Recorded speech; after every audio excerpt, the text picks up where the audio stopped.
Can't believe I'm regretting not watching more isekai anime. How the heck do I get back to the real world? Oh.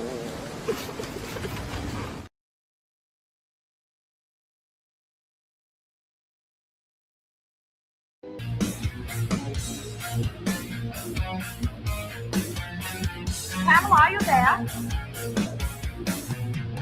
The cold chill air moves through the house. The stair is narrow and straight. Her eyes peek inside. Each room a sharp place. 6 foot under. She lays. She comes my way.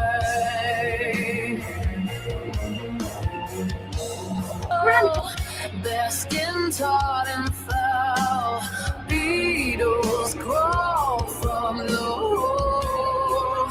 In her chest is drawn there, the smell so gross, so foul. Rotten flesh drips down, carpet a greenish red, soaks up away. 6 foot under she lay, to rise on a 6 day, 6 foot under. Dark heart, her Faust and spreads out, her voice creaks into me. 6 foot under she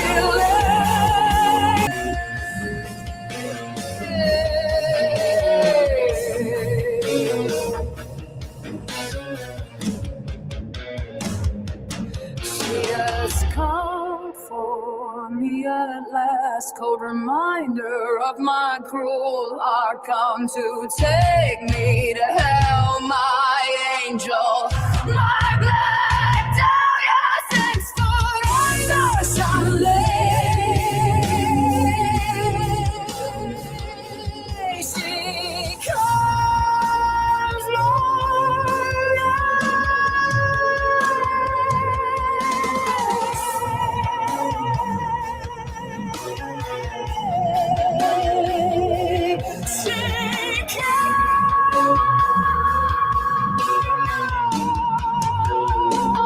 my way. She's happy now. The scent's gone. She won't cry anymore. She's gone forever. An expert biologist, and when this handsome fellow isn't traveling across the world doing research, he's at home cooking a great meal? But yeah, that's all true, but Sancho, where did you get that? An excellent assistant knows how to write an excellent introduction. You got it, boss. Or taking a long walk on the beach? Who wrote this mess? Good evening, world, I guess. It's not Vietnam. I was going to do Vietnam, but then I was like, no, it's not Vietnam. We can't do Vietnam because that'll be, sacrilege to Robin Williams. So this is just a chill out stream. Let's do some coloring. Let's talk about some music. Let's talk about some cartoons, some movies, and some stuff, right?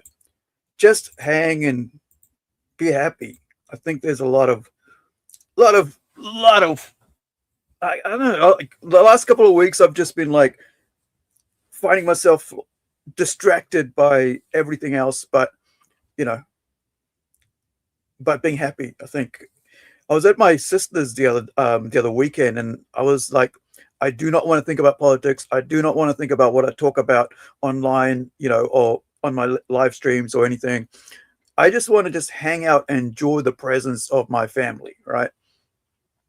And I think a lot of people don't do that, and because of that, they get tied into the whole.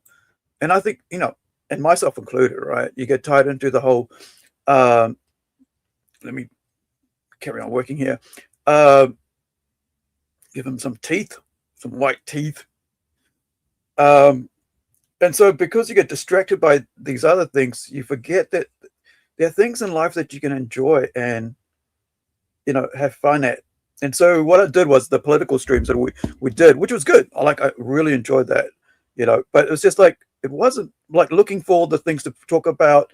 It kind of made me feel a bit there, like, what the hell, so I unlisted the links are there for, like, if you have the link for those you can go watch them, but like I just unlisted them. And so in case you guys are wondering what happened, why, where are those political streams you did the last couple of weeks, it's because I just didn't find them interesting.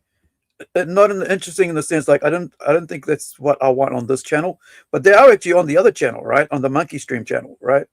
Sorry, on the Monkey King of Zealandia stream. So that's where that belongs, right? So yeah, bit of a housekeeping there, but like, I was just sitting there hanging out with my sister and just talking about like how things were, what was happening in my life. Some really amazing stuff happened in my life. And in the last 5 years I've been working hard, actually almost 7 years now, because I was away for 2 years from the internet, right? I was away from like social life. I was away from all the people that I knew while I was doing my comic book store, right? Because I ran my comic store for about almost a year, I think. No, 18 months, something like that. And that wasn't it, like the 14 and 15, like October 14, 2014 to December. So it must have been about 15 months, 2015. And in that period, so many comic stores just shut down. And I was one of them, because you just found that was during the convergence times with, whoops, excuse me. Hopefully you guys didn't hear that too loud. I had the mic stand with my Wacom tablet, which I paid $100 for, by the way, and $25 for delivery, because it's got a broken switch. How's that, man? A 5K, almost like a 5K, 16-inch Wacom Syntec touchscreen for $100, because it had a broken switch, and the switch of it's outside, hanging outside of it, right on the top there. But it's a touchscreen. And so this one here, this is actually a touchscreen tablet. And so I have a normal one, which isn't a touchscreen, which is like the one before this. It's like this, it's more chunky. This is like actually like a tablet, like a, I guess like an iPad, but really large. Anyway, so I think, so when I did that, like, because I've done lots of actually, let's go back to the comic store, right? So a lot of comic store closed down, and people were going, well, it doesn't really matter that much because everything's going digital. But really, when you have a comic store, it's not just about selling goods, right? It's not about selling comics or manga or toys. It's about a community. It's a community for people who don't have to do sports, who don't do music, or maybe cross over into that, right? But somewhere they can hang out, somewhere they can hang out with their friends. And I noticed that a lot about my store, right? I was like, I found that like people, if I made the place a community, hangout place, then people, kids will come out after school and just hang out with their friends, just be safe. And parents appreciated that, right? And then parents would then like go, okay, well, you're doing this for my kid. He comes in here about 5 hours, 4 hours after school to hang out. I'm saving how much on freaking babysitting? Really think about that, right? As a parent, if you have a safe haven place for your kids to hang out, and you're not paying babysitting, right? Because they're safe, which is like, I guess the standard is around about $20, maybe $30 an hour, depending how qualified somebody's babysitter is. If you're a teenager, I mean, like if you're like, what's like about 12 years, 13 and under, whatever, 15 and under, you don't really need, you need a bit more like care. But if you're not, then it's okay, right? Or as if you're a baby nanny, right? Then you need a lot of like costs. But when you got like a hangout space, which is safe, and your kids can go hang out with their own friends, and they can feel safe because, you know, even if strangers come there, their friends are there, right? So they can. I mean, I'm trying to figure out, do I do the bricks for this? So this is from a comic book that we're doing called that I've written that's called Templeton. This is issue 2. Issue 1, I've already done the color flats on. We haven't actually done the, we've completed issue 1 and 2 artwork. Issue 1 is completed with all the color flatting, but I've realized this guy comes across really dark on different screens. So where is it? This one here. I went across and tried to make him lighter. So I got to figure out his light, whether it's too light or in between, right? So I've got these skin tones. Where is it here? Yeah, so I've got these skin tone palettes all across here, where you can see all these different tones of skin, right, from light to dark. And I got to figure out what's the good one for him, and then use that going forward. But he's kind of like, he's not really fully white, and he's not fully dark, right? And so it's kind of a, kind of light caramel, but not too light. So like you've got these characters here. Let me get away from that one. So you got these two characters, right? So he's kind of like bit darker than him, but not as dark as her, right? So yeah, and so these are the two characters, Mere and Paul. Mere is basically Mary and Mary, Mere, and so Paul, he's just a local, a kid. They're around about 15-year-olds, 16-year-olds, and they run away from home, right? And we introduce them in issue 1, and then later on issue 2, we look more into their life, and there's a crossover between that and this horror, heaven and hell story, or supernatural horror that's going on. This is really it has nudity in it. It has graphic violence. So I'm I'm classing it as R18 because of that. I guess we could do it at M15, but I think because of the gore and violence, and I just thought it would be better if just put it as R18 book. So we'll be releasing this later this year. We've got a couple more, quite a few things planned for before we even get to this. So I'm trying to get as many of the works done going forward for our for our studio, which is Plunge Comics New Zealand. Was it? No, Plunge Studios, but it's basically Plunge Comics New Zealand. And back to the comics, whatchamacallit, the comic, come down here, thank you, comic stores. I know a lot of people, like for me, when I was like planning to run the comic store, and we're almost going back a decade now, right? 2014, 2016, 2015, right? But when I was planning that store all through 2014, I did research of all the comic stores, all the top comic stores, right? That I could find, that I could Google. Hey, Google, what is the top stores in the world, and why are they, top comic stores in the world, and what makes them good comic store, right? And so the one that I found was in Australia. Out of all the comic stores in the world, was one in Australia, right? Our Cuzzy Bros across the ditch had a comic store that was better than anybody else's in the world. And that was because that comic store focused on an environment of community and welcoming to both girls and boys. And what I mean by that is that if you're coming in from after school and you've run around all day at school and you're a dude, you stink, right? Like, you kind of like body sweat. You've been hanging out and fighting, wrestling, whatever you have, bull rushes, we call it in New Zealand, tag, whatever, sports day. And so you come in, and young teenage boys aren't really very hygienic. And as we found out with the internet, so on a lot of like, grown-ups.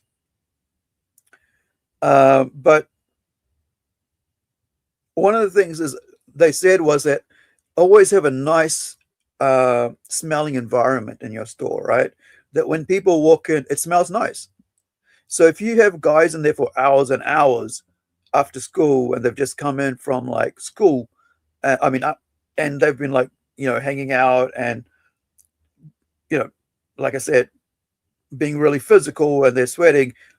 When the girls from after come in after school to hang out and look at some manga or look at some, pop culture stuff, or hang out with their friends or their boyfriends, the smell is going to put them off, right? And this is not something haven't said before, but it's something that like I want to talk about, because in regards to comic stores, right? And a lot of people either go full on, it's a merchant store retail, we're all about just the sales, right? Or they go in, it's all about the community, and there's nothing in between. So I think you have to have an environment of welcoming everybody, because, and I don't mean like, you gotta like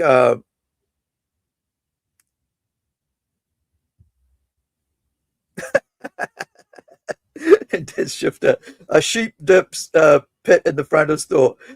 Well, I would say I actually had a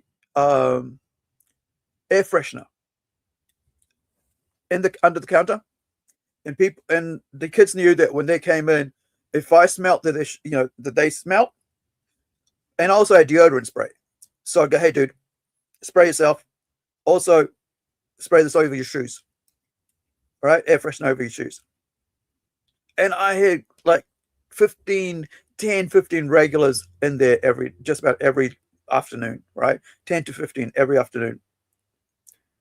And it just made everybody just happy. Like nobody was like, oh, what the hell's that smell? Ew, gotta go outside. And also, so there was a picnic table outside as well. And so you could just go hang out there and, eat your snacks, whatever, drink, I had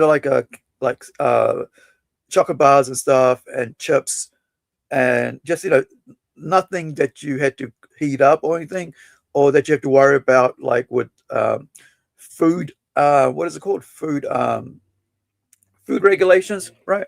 So cans of drinks, bottles of drinks, and then like chips and chocolate bars, right? So something just for them to snack on while they're there, and that also helps with the bit of a couple of bucks in the till. So I found that and that's because, like I said, you got to research anything. Anytime you're gonna start a business or anything like that that's got to do with money and people, you have to research what it is that you want to get out of it, right? And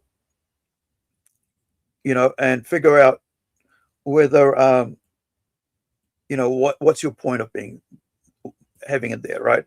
I mean, business is all about, hey, you got to try to make some money. Yeah, sure, but you want people to come back. You don't want to like buy the $10, $20 book or $30 book and never ever come back, right? And so you want to keep things where they come back and they hang out with their friends. And let's give that some brown paper instead. There we go. Bit of a difference. And they can, feel safe, feel welcomed, and a pleasant environment. And I'm really saddened that like comic stores are closed, right? So many of them. I was, I think it was yesterday. I was watching Lesmet's stream today as well. But like yesterday, I was watching his stream, and he's talking about like, I can't remember what he was talking about.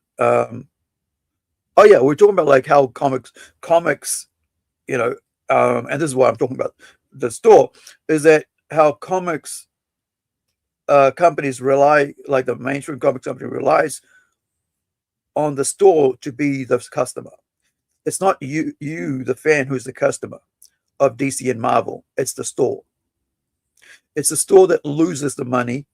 It's the store that has to, come up with the funds to actually purchase from Marvel and DC and all the other companies, right?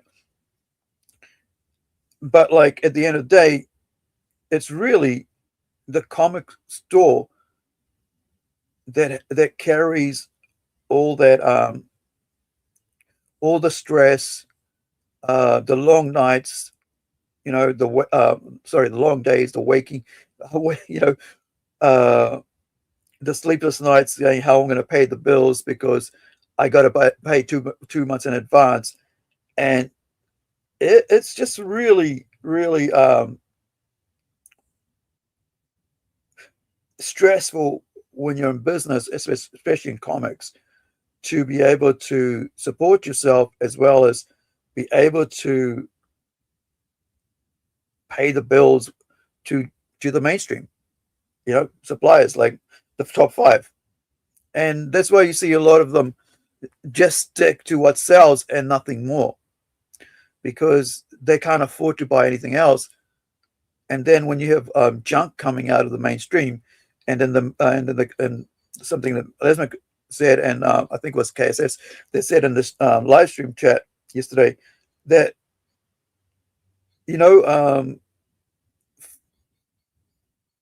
creators, artists, writers were fighting with fans, right? About what the fans were saying, this is not cool. And since 2015, because of that whole, all new, all Marvel, whatever, some crap that was happening with replacing all the females. And I don't want to go rehash that, but I want to just, because it's just been done to death, right? And there's one thing I get frustrated with when streams just talk about the same shit over and over again. And even here, I don't want to talk about that, about stores, but I want to talk about how, like, it affects the person behind the counter, and why, and eventually, where's this freaking, is it this one? Yeah, there it is. Something with the green for this. Actually, let's make it some stroke gray. And so, because of that frustration, not many comic stores survive, like, after 2-3 years, because the support isn't there, right? Even when you can look up online, and during that time, a lot of comic stores were saying, look, you need to change this, man. Stop fighting the friggin' fans, and stop giving fans what they don't want, right? And when I was, like, back in 2018, I think I was doing radio. Like, when I first came back into away from my sabbatical for 2 years, because I was depressed for 2 whole years, right? After having to close my store, which was my comic store, which was my dream. And like, when your dream dies, it's really tough to get out of it. I mean, wake up from it again, get back on your feet, as they say. So it took me 2 years to come back into the real world again after closing my store down in 2015. And oops, there we go. Had the wrong tool. And so, lost my thought. Apologies. Oh yeah. So, lots of articles, a lot of interviews were done where comic stores were saying, dude, please change. Stop fighting with the fans. Stop giving them what they don't want, because it's us that's suffering. You guys are fine. You guys just gonna carry on writing your own, putting out crap. But we're in the stores. We're the ones, your customers. The customers aren't, the fans aren't the customers. We have to pay the bills to bring your comics in, right? And where's the lighter gray? I'll go with that for the time being, and hope. Actually, that should be the concrete color, I think. A lot of times I go back and change this according to what I want, what looks better. But the thing is to have the colors blocked right, at least, and then that way I can change it according to whatever I want later. So, but they didn't listen, and guess what happened, right? In that 10 years time, since 2015 to 2025. Let me show you. And this, I checked this out while the guys were talking in the chat just at Lasmat's stream. That's Lasmat Films. I'll try to get the link later. I went on. Where was it? Let me. I was looking at other stuff about business as well, so I got to go back up at Grok and find out where I said asked the question. Come on.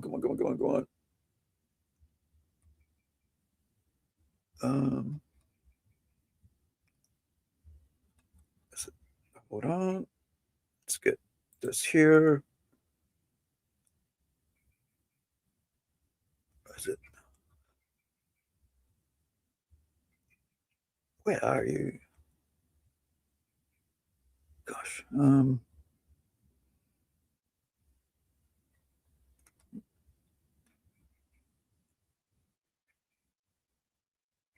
yeah, here you go. So the question was, all right, did I ask Grok? I said to Grok, I said, hey, what is the, what's the sales, what's the dollar sales in 2025 of mainstream comics and manga? Right.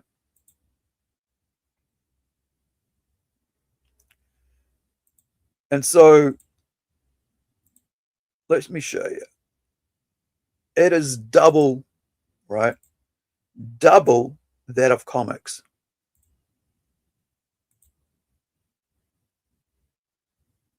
All right. So 4.4 billion to 2025 to there.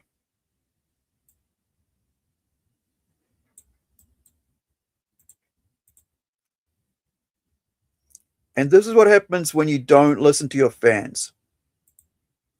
To the people who actually buy the comic, and then the people who actually sell the comic, right? Look at the huge numbers. This is how you let your competitors steal your business.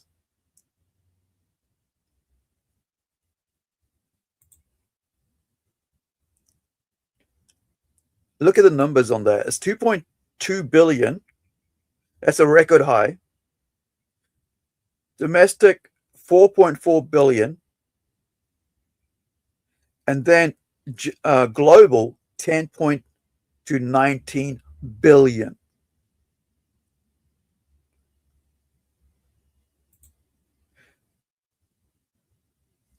And it's gotten so that they,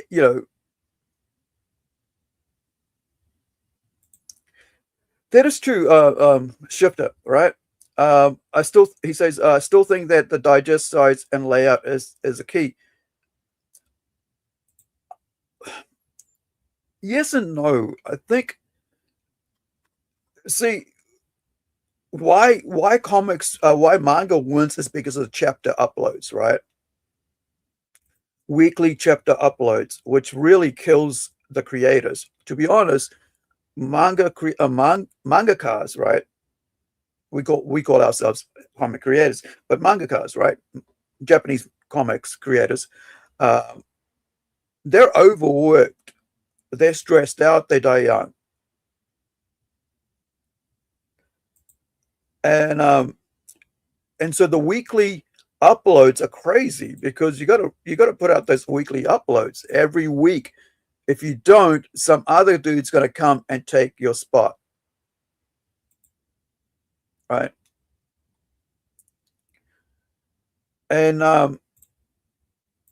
so they're under pressure. Let me just put this up here because I want to show you guys. There's two different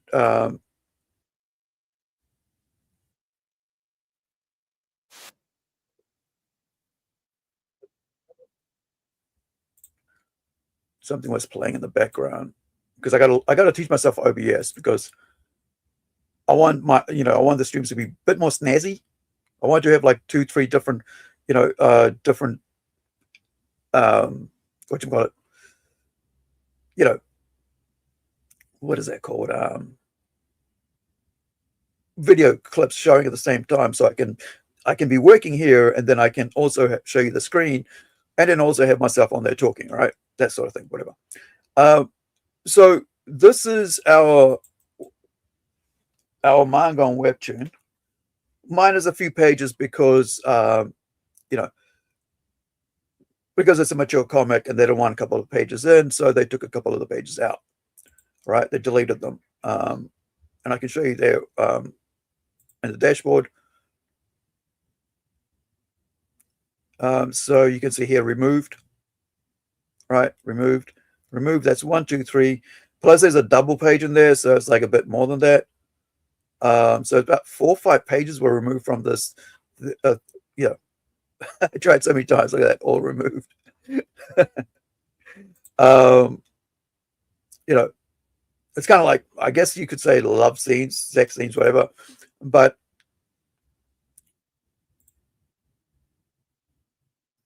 what happens is that a lot of manga gets put on sites and shared weekly, right?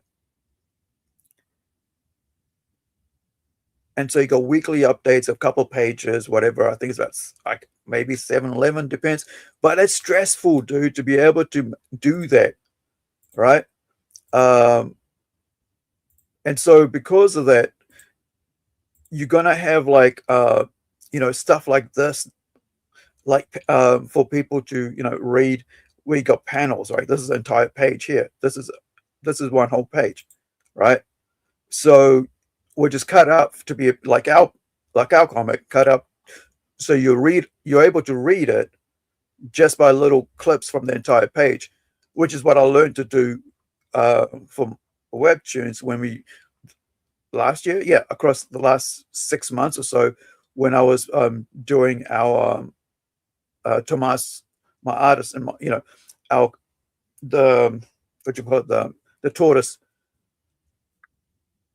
manga.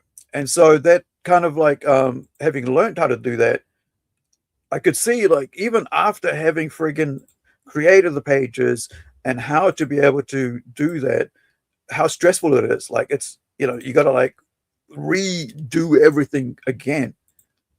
But for an artist, he's got to draw whatever pages he's supposed to do per chapter on let me see how many chapters they do that. And it all depends on the book, right, that they're writing, because they're going to make it to a takuban. I think it's takuban, which is like the volumes, which how many pages is it? Let me see. I'm reading a manga right now called Kara-chan isn't scary, which is like, it's Kara-chan wa kawakunai kunai, and it's, you know, it's right now it's my favorite anime manga, because it's about a little girl who, you know, who can see ghosts. It's like an exorcist, right? And let me show you some of that art off that. I'm hoping to get the manga itself when it comes out, but this is, you know, being able to, where are we here, right? So how much do you know about Kaya, right? So you can see here there are like the, what is it called, the shading and stuff. It's inbuilt tools, right? These are digital tools, and that sort of shortens the workload when you do this. But still, you still got to draw the friggin' characters, right? You know, and sometimes, you know, some of the 3D assets are used because it's manga. And here's the thing about manga: the readers don't care that you use 3D assets, right? They don't care, because they understand that the creators are under huge stress to get out weekly, right, chapters. And if you're late, those same friggin' fans, will turn on you, and it's kind of sad. And I think this is why for me, I'm very particular about like how I feel about being a creator myself, and being a writer and working on my own work and working with artists from around the world. I understand the particular differences between different artists from different countries, right? And that sort of allows me to be a more rounded person when it comes to being someone who manages a studio and manages a company, to understand how people work. But that still doesn't mean that you just let people be lazy because, hey, such and such. And I think comic creators, and this is why I wanted to talk about that, is that a lot of the things that happen in manga are often chosen by the fans. I learned this back in 2018 when I was talking about earlier about when I was doing radio, because when I was doing radio, my co-host on the radio was an autistic kid. It was about 20 years, maybe 15, 20 years younger than me, right? Who's just into anime and manga hard out. And so he, the whole idea of the Shonen Jump and all that, when you release a first chapter, they have a little, slip of paper that says, what did you think about this new one that just came out? Give us your feedback. What did you like about it? What you didn't like about it? Which character did you like? And then they go off from that, right? They send that back to the artist or the creator. Go, hey, this is the feedback we got. What do you think? Do you want to take this on board, or to make, is it worth listening to?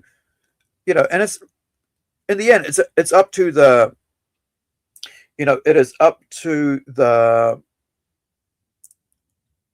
creator to say, nah, yeah, nah, okay, maybe a little bit here, maybe a little bit not there, So let me go back up here to answer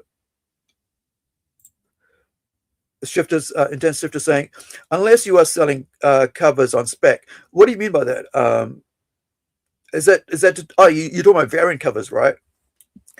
Where you go, like, that's the thing with manga. I don't even know if they do variant covers. I'm not that, because, like, I guess maybe on reprints, right?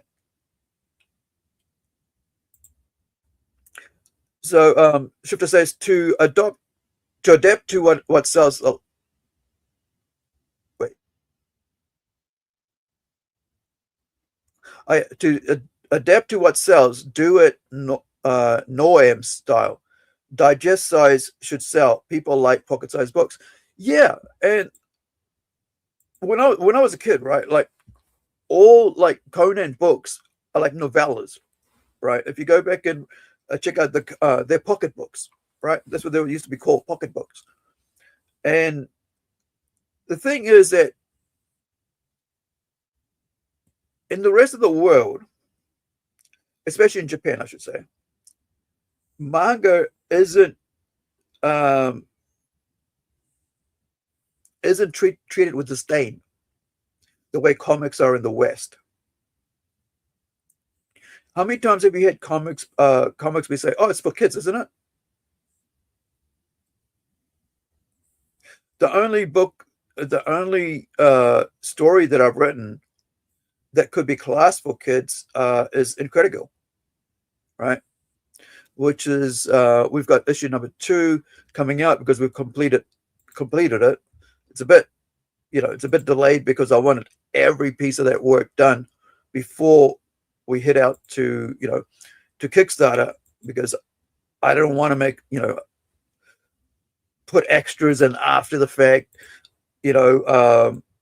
like we did like with the other one, which is like, oh, we offered like characters in draw yourself, get drawn into the comic book yourself, right? But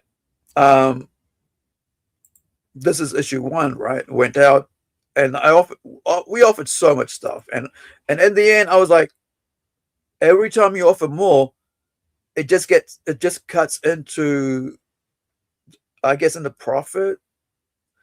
And in the end, for me, profits are just to basically be able to create more work. It's not to put some money in my pocket. It's just to create more work. And really to pay the artist, right? And the colorist.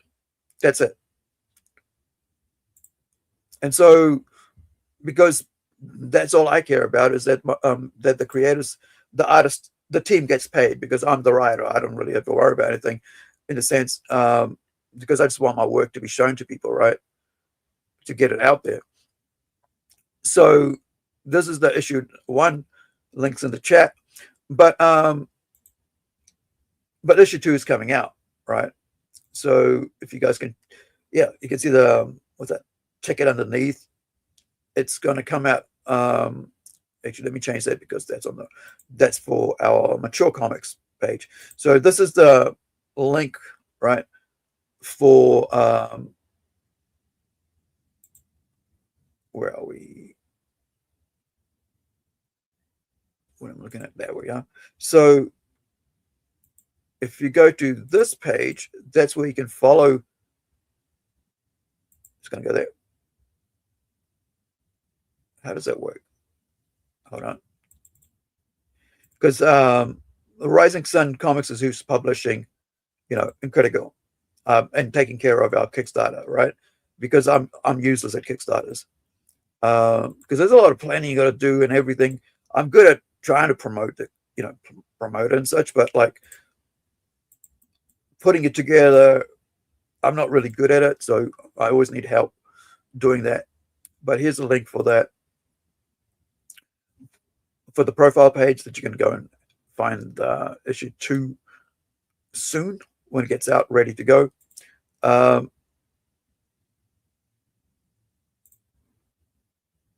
And while I'm just here, let me cruise over to our Plunge NZ page, which is where we're going to be putting out the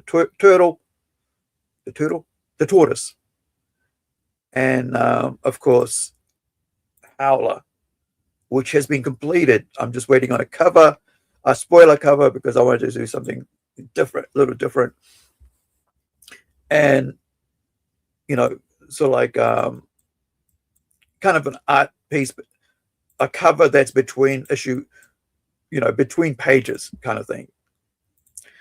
And so that's the link there for that, for our mature page on mature comics page on Kickstarter. All right, I can remove that and back to work. Yeah, so one thing, so the comics, that's the difference between manga and comics. In comics, you don't listen to feedback, right? There is no place to send your feedback. There used to be where you could like send a letter to the editor, which I did, by the way, one time only, and it had to do with Constantine. And it was printed, and I have that, that comic. I think it was like 275 or something like that of Constantine.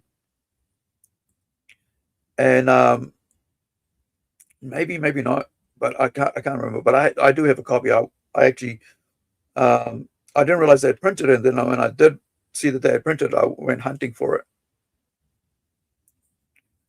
Because Constantine, like, even before Batman, Constantine was my favorite character for a long time there. But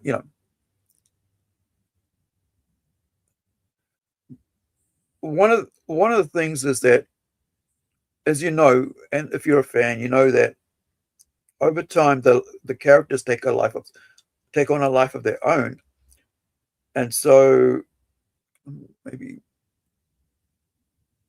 it's too close to the brick color there. No, let's go with that.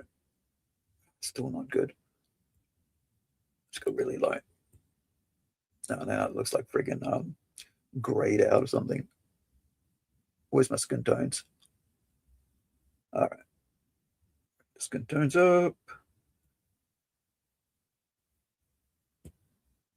let's leave it with that. Actually, I'm doing some blue. Yeah, that'll do. So, you know, with comics, you know, with all the friggin' publisher meet store symposiums that they used to do, right? I don't know if they still do them, but that's where the customer, the comic store, was able to tell the mainstream comics creators, hey, this is what's working, this is not what's working, right? We have people come in who buy the comics, tell us to our faces what they like and what they don't like. So if you're not listening to the comic store, you're actually hurting their business. And so if you continue going to hurt their business, after a while they're just going to go, well, what's the point of trying to like stay in business if we're going to keep bleeding? And here's what I found is that within 3 to 4 months of a brand new comic book being out, if it hasn't already sold, it's going to end up in the US. It's called the dollar bin, right? But in New Zealand, in the $2 bin, the $3 bin, because comics in New Zealand basically are sold for about $10 to $18 on average, right? So if a book is about $4.99, it ends up being around $15 New Zealand, right? So about 3 times the price. And so if a store is selling a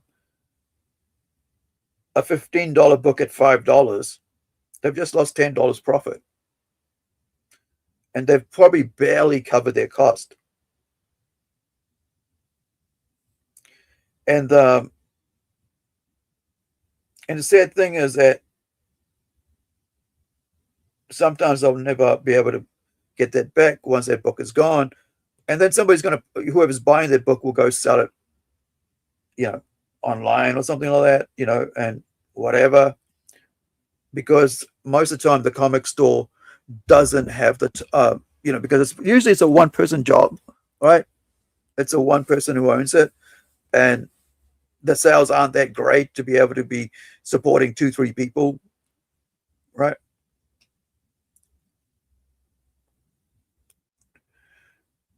Okay, yeah, it's the same. It's going to look like it's the same color. Dang it.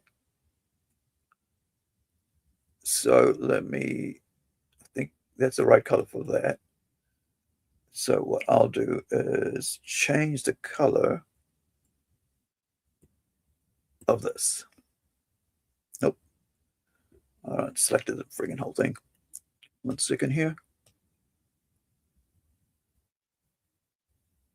There we go. To grab any other colors. Nope. It's cool.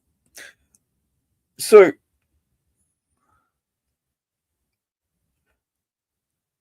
and that's the difference between there's a major difference between manga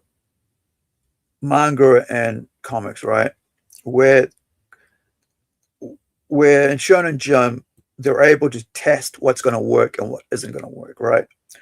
Before it gets to the volumes and volumes of and also help the editors are there to help the friggin' mangaka, right? They're there to help the mangaka write a book that's going to sell millions,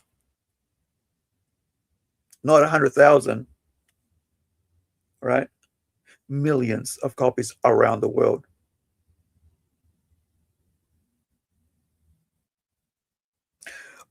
Shifter was talking earlier about like the pocket-sized books. I actually bought the Batman. I think it's 3 books. I bought the 3 Batman books, Justice League books, the Justice League manga books, right? I haven't read them, but I got them because I want to see what it was like art-wise, because this is where they try to like join the enemy, right? Or the competition, I should say. I wouldn't say enemy, but I guess at the stage it is the enemy manga, right? Where DC Comics and Marvel Comics try to join,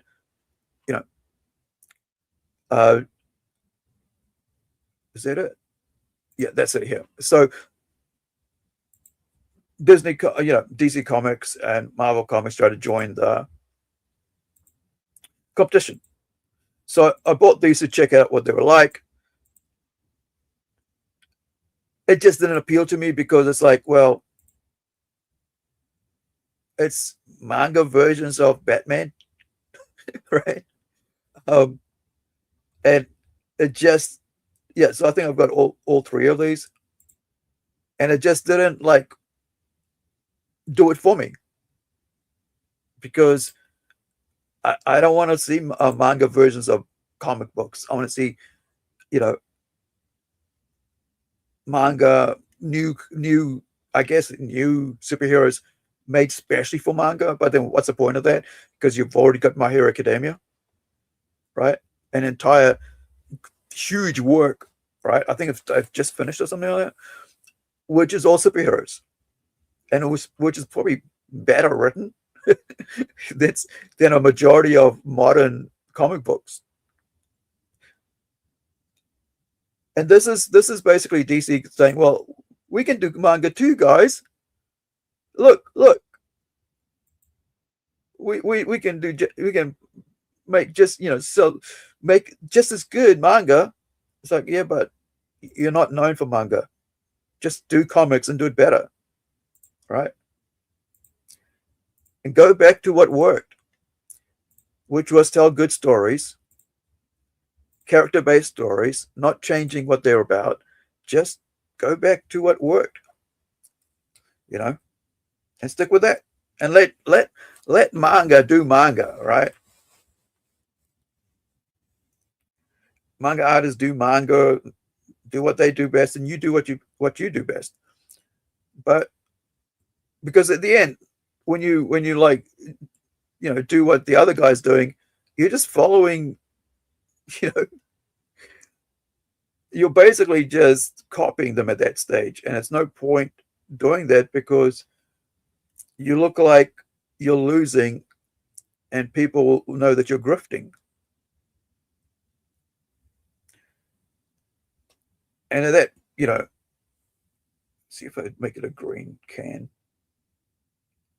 There's a New Zealand beer which is called Steinlager, and it's the lid should be green, and it's like won so many lager competitions around the world, at beer competitions, whatever I think it is, that they told him to stop, like entering.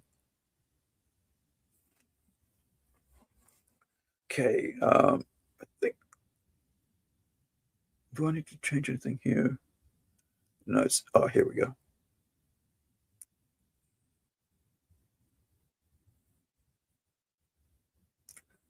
Give him a gray hat.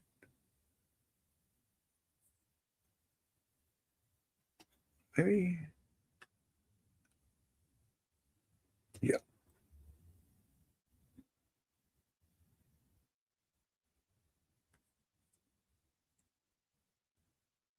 There we go. I put it like a back. I put usually. I mean, like if you're a color flatter, you don't do this anyway. You don't have to do backgrounds like this, right? But if you want, I guess I want to do this sort of like to change like the from like here you got the spiritual level, the demons and angels having a spat, and then here you got a normal human life and normal human life. But I want like a change in time and kind of like show like it's a between the two. Maybe I sucked at it, but we'll see. Because it's still going to be handed to the colorist to finish off the tones and stuff like that and shadings to make it work. I mean, to lift up the, make it more three-dimensional. So I did the same here with this one here, where I went and did the color because I wanted to show what I wanted to show the colorist that this is this is what I want. You don't have to worry about doing the back, right? So even to here we got purple and so on. But, let me save that because I'll end up closing it, not saving it. I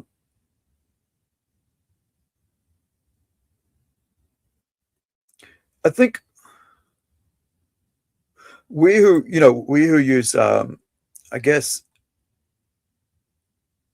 who are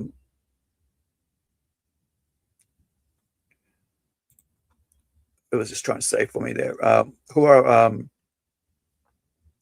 using crowdfunding. It's a huge challenge because unless you're a big name, you're never going to make money to live off. So it's like more for us, it's just a passion project, and it's a hobby sort of thing to actually get our work out. And that's what drives most of us in indie comics, is to basically just create work. Because we're not, and I think at the end of the day, most of us, if we're honest, we just want to have you guys, read what and enjoy, hopefully, what we're putting out there. And nothing else really. And maybe talk about it, maybe have us on your streams talk about what we're doing if you have a channel, or if you know someone's got a channel, right? Because at the end of the day, the way things work is the way it used to always work, and it's always worked, which is word of mouth.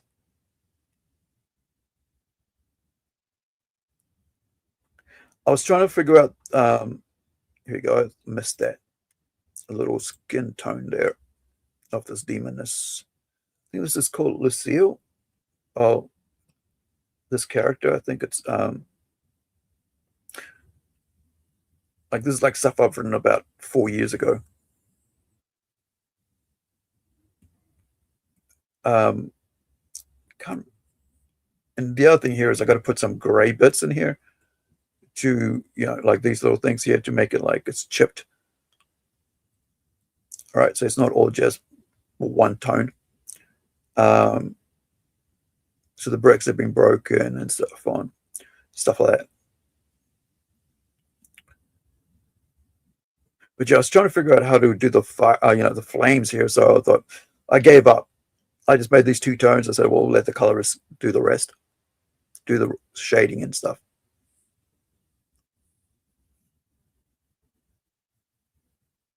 Just realized maybe if I do this here,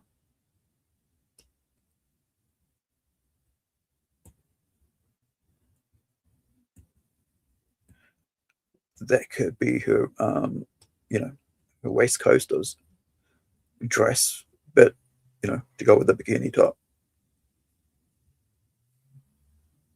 The other thing was here, it's shrinking down, like she's coming down from this huge size from the previous page to this. And what I've done here is I've jumped from like all the pages that had these two characters in, like these two, and then I'm going to go into the demons and angels, because wherever they appeared, I wanted to get their skin tones all done. Right, you got this one here where, this guy is this guy here, right? And so that's him, and he's over here. Get him, and that's his hand, and so on. That's a meeting. So I want to get that out of the way. The stuff that's happening, early on. I mean, sorry, that's happening between these characters, these human characters, before we go into the spiritual characters, right? The supernatural characters. And then I'll go in here and do some darker chips or lighter chips, something like that. And what I mean by that is like go in here and go like this, right? To kind of like differentiate between, the broken, cracked bricks here. So it adds a bit more three-dimensional dimension to it.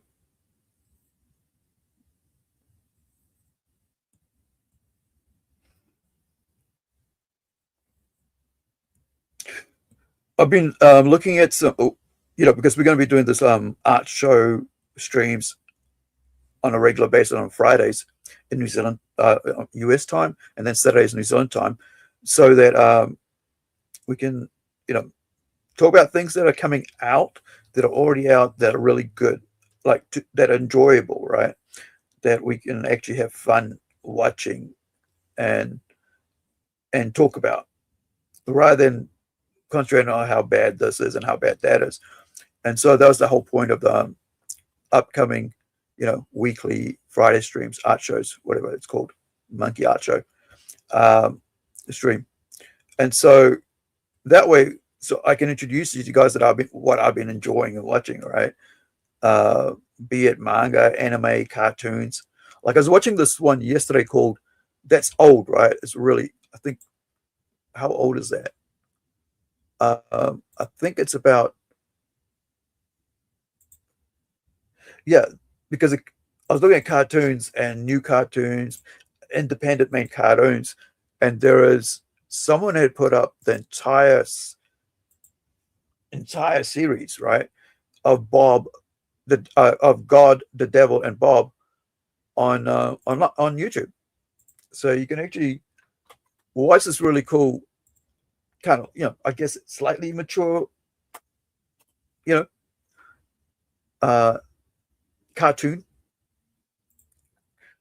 I'll show you a bit of it so you can, it's about a dude with a wife and two kids. I don't know what a 7th grade kid is, maybe about 12 or something like that, or 14.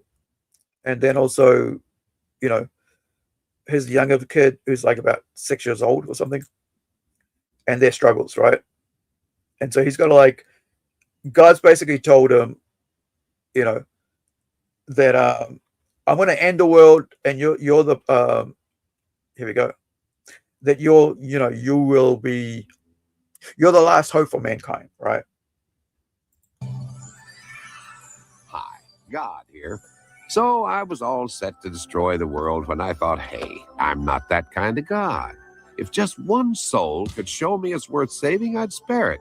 Being a sporting deity, I let the devil choose. So, folks, meet your last chance for salvation.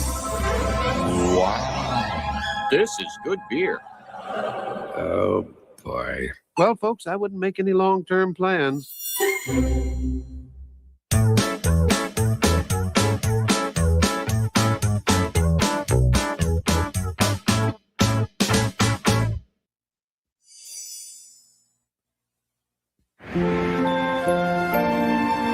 Watch a bit of this, or bit. You're gonna love this place. It's got the best Greek food in Detroit. We're doing dinner. I thought we were supposed to meet here already having eaten. Your girl never gets it right. That was got I know, English she's accent. the niece of a friend of mine. That's going to be a tough conversation. What the? It closed. The whole block's boarded up. Aha, there's the culprit. They're putting in one of those damn mega stores. Oh, come on. Those places are great. They have everything. I bought a power drill and got my back adjusted in the same aisle. They killed the soul of the neighborhood. And did I mention I got my nails done? French tips. Something like this can depress the whole community. I can feel it. I'm going to have to do something to lift their spirits. Oh, no.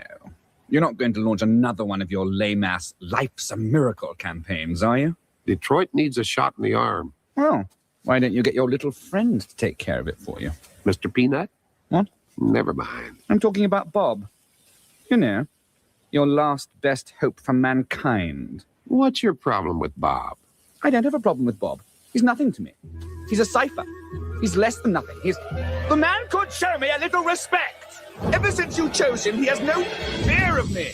I mean, I'm the Prince of Darkness, for God's sake. Who's darker than me? No one. Really? Absolutely. You're evil, you're vile, you're hateful. Am I?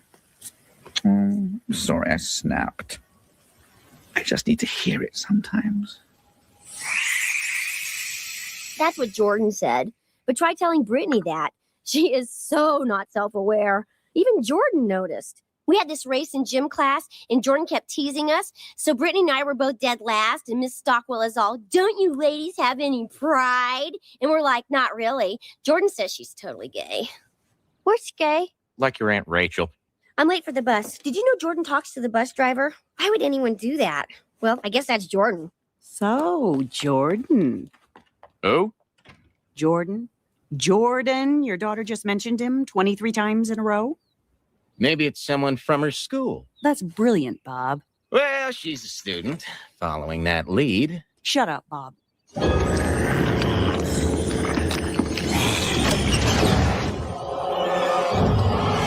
Can you hand me my warm jacket? Thanks. Wait! Don't walk away from me! I'm talking about respect. I mean... So basically, I hope, you guys can check it out if you want, but I can't remember when, actually I didn't even check, right, to see when it was made. But let me see, what year was it made?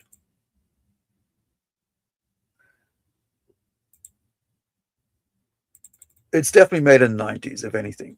When you could just make good stuff, and people would either like it or not like it. And a lot of times people liked it because it was just, fun. 2000s. Wasn't even 90s. So that's 26 years ago. Wow. How many episodes? 13 episodes. So it's not that long. So it's basically like a friggin', a season of anime, right? 13 episodes.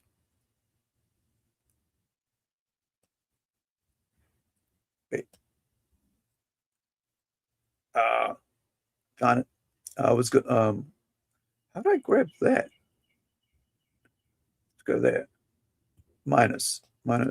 There we go. Oh, it came down from this one. Annoying.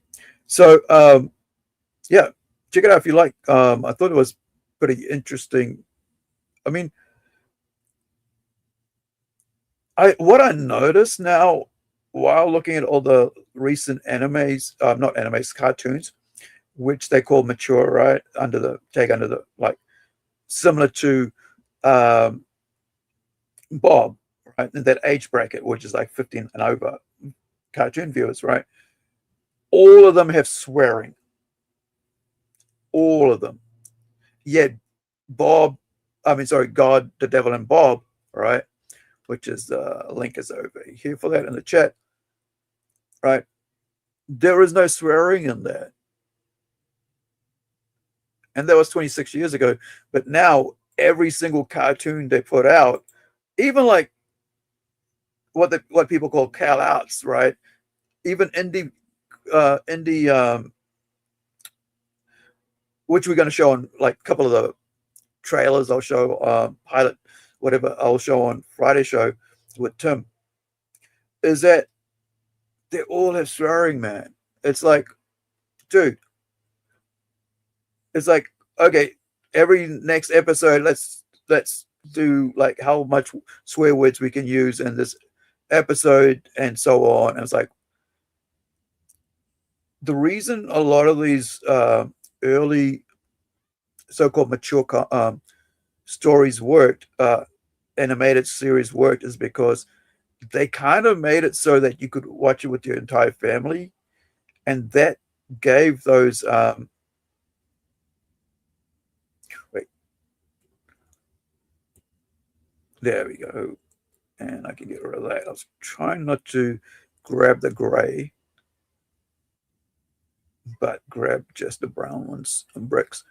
And because of that, they didn't have to put swearing. They made sure not to put swearing in it, which made it you could sit down and watch it with your mom and dad, like like Simpsons and stuff. Why do you think Simpsons became so big?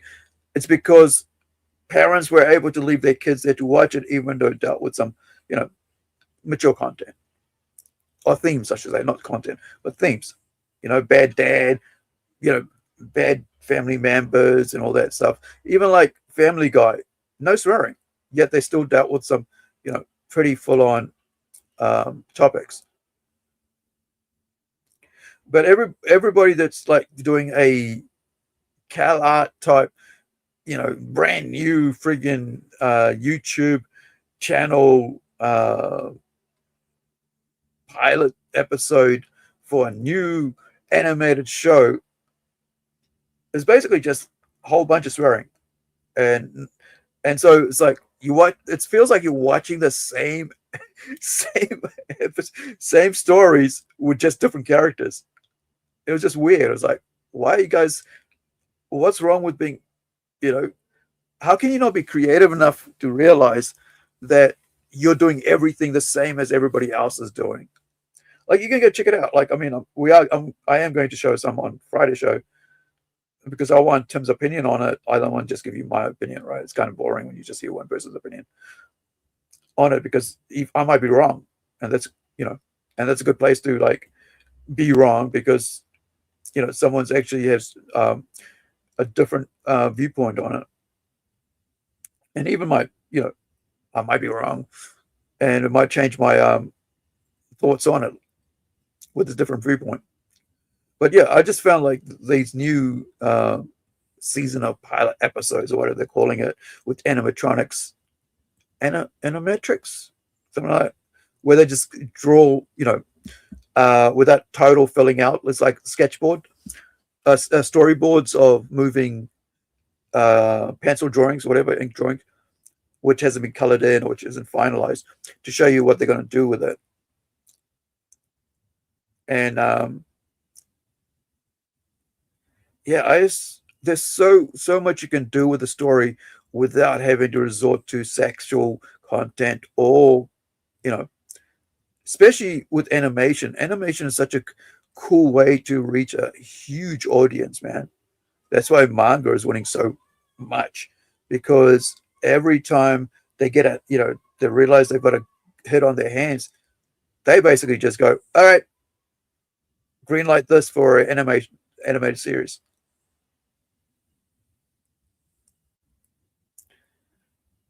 I was on today's LA's Met stream. They're talking about like 2000 AD and talking about Judge Dredd mainly. And I just said, like, I grew up reading Judge Dredd when I was 8 years old. It's this comic book series about authoritarianism, right? And it's basically trying to build a world back to structural basis after a nuclear friggin' situation where there's just a lawless society. So they had to go even overboard with how they treated criminals, because the criminals had nuclear weapons, right? And they had cannons, and they didn't have they didn't care about people and such, and they just did anything they wanted. And so reading that when you're 8 years old, and it wasn't just like Just Dredd, right? It's that entire universe, and it covered so many short stories. It's like Shonen Jump, right? And this is why 2000 AD is still so good, because it's like Shonen Jump. We have different stories. You have a detective story, you have a futuristic story about mutants, you have story about soldiers like Rogue Trooper, you have stories about vampire like Red. Wait, what was her name? Wait, let me. Dang it! It was the one which Alan Moore created. Let me screw up. Where are we? Hold on. Let me see if I can use this. I've never used this mic thing. Angel, who was the vampire alien character? Oh, it was called Dunham Red. Okay, I just remembered. Damn it. Yeah, can you tell me about the character Dunham Red created by Alan Moore? Yeah. Like, while I was going, who was the alien character, my brain went, it's Dunham Red. Yeah.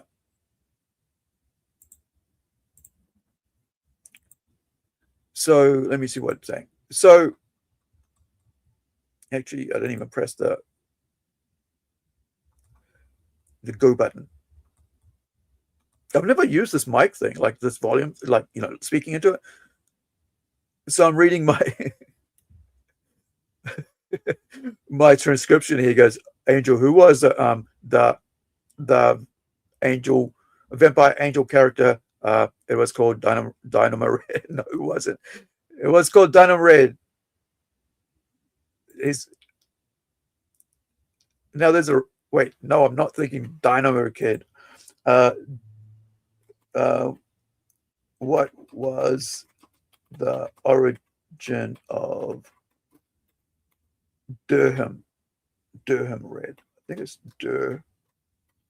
it was Durham Red. It's such a cool character, by the way, if you guys never read it. Good story. Okay, what was the origin of Durham Red in 2080?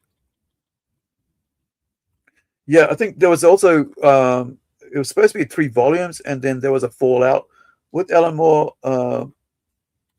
and so they didn't do the 3rd volume for ages, which would be the conclusion to the story in 2080 comics. It was such, yeah.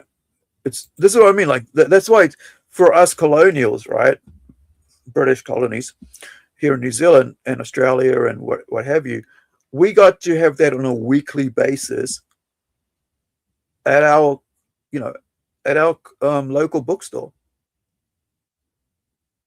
In my little town of, like, I don't know, about 5,000 people, we had it every week when I was a kid. And my neighbor, my friend, Regan, his dad, they had business there in town, and he used to, that was his weekly thing, his subscriptions, whatever. He would get it weekly, and I got to read it. So Dunham Red first appeared in 1987, man. I don't even remember this character when I was reading this, but I do remember the Strotium dogs, right? So Dunham Red is which is part of, like, Strotium dogs is like, where's the blue character? Rogue Trooper. And Rogue Trooper was my favorites.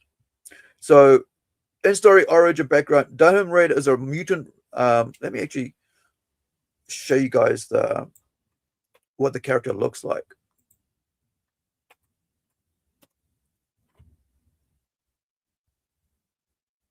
This could be a full character.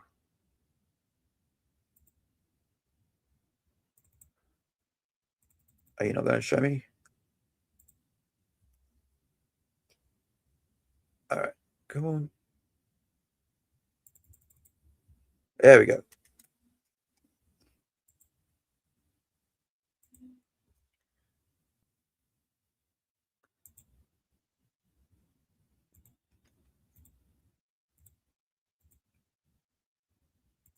It's a mutant vampire, right? That's her there. So she's a mutant born in the post-apocalyptic 22nd century after the Great Atom War of 2150, where Strontium-90 fallout caused widespread mutations. Muties are oppressed, forced into ghettos, and despised by normal humans. She grew up in the Milton Keynes mutant ghetto on Earth.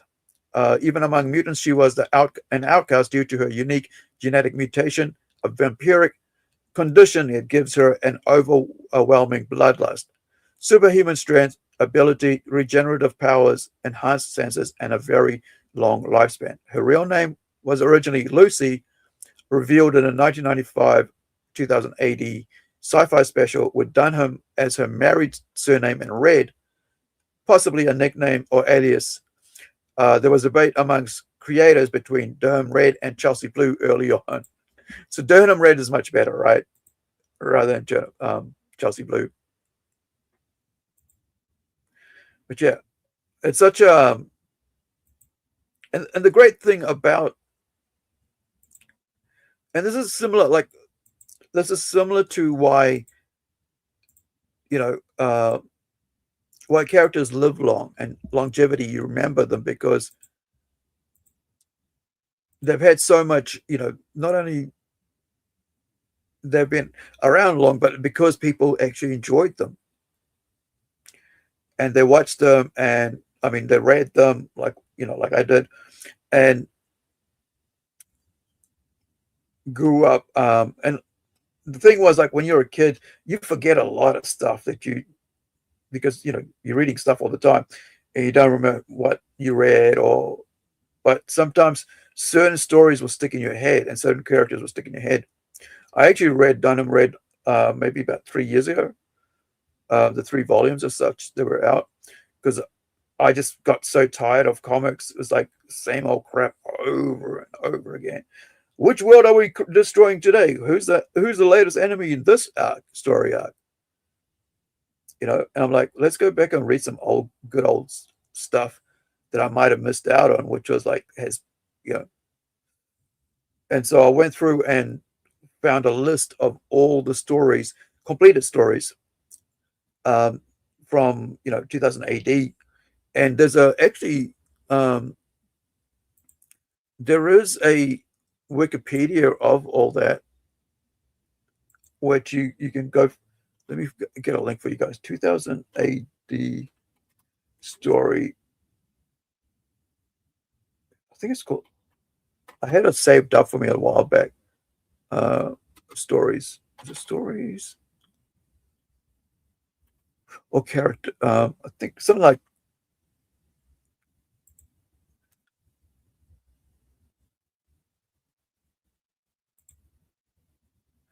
Yeah. So like every single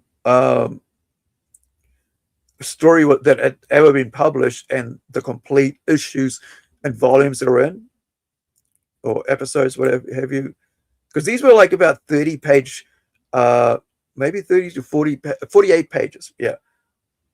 Well, the specials were like 48 pages. The regulars, I think, were about maybe 32. And there's about 2,500 of them as of last year. Because it's still going since 1970s, right? It first came out in 1977. I was only about, 4 years old back then. Wasn't even living in New Zealand at that time. I don't even think I knew what a comic book was then. But there it is. This is the one I was after, the list of stories, right? So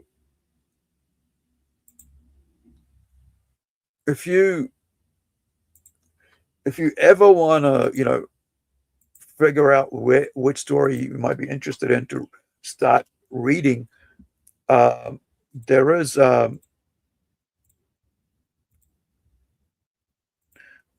this Wikipedia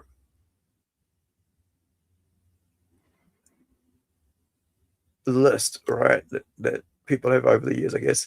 They put it in. So ABC Warriors, you know, this is what we used to be called, the ABC Warriors, as a young kid. My friend Regan and I, we had our like a little tree hut, right, that we built. So you got all these stories that have ever been released. So it's not all just to Judge Dredd, right? DR and Quinch is a comic strip about 2 delinquent alien dropouts, right? Created by Alan Moore and Alan Davis. You got Dan Dare, of course, British sci-fi fiction comic hero. It started in Eagle, then basically came into, I think they bought it. Of course, there's, you know, all alphabetical, right? Flash, ongoing story by Pat Mills, who, of course, wrote a whole bunch of John Constantine stories in Constantine comic book, right? And the first 300 issues, that is. He wrote about, and here's the thing, right? A lot of writers of 2000 AD, right, when they started Vertigo, they went over to DC to work on that, like Garth Ennis, Alan Moore, and what have you. So there's a lot of British quality writers who cut their teeth in 2000 AD were able to go and work in 2000, like Swamp Thing, right? Of course, Alan Moore made it like a hit, and it was like one of the top early American horror series, right, for DC Comics. And still people talk about Swamp Thing from Alan Moore. You got Judge Dredd, of course, Death, of course, Genocide Division, and Anderson, who was like the sidekick to Dredd and Dredd 3D movie, which is one of the greatest live action movies of all time, adaptations of comic books of all time, Dredd 3D. And if you disagree with me, fine. But you should have seen it at the live, like at the cinema and with 3D glasses on. It was magic. You know, you got stuff like Missionary Man.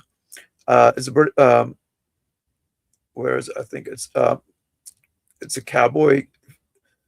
Frank Quietly, of course. You guys probably know that, right?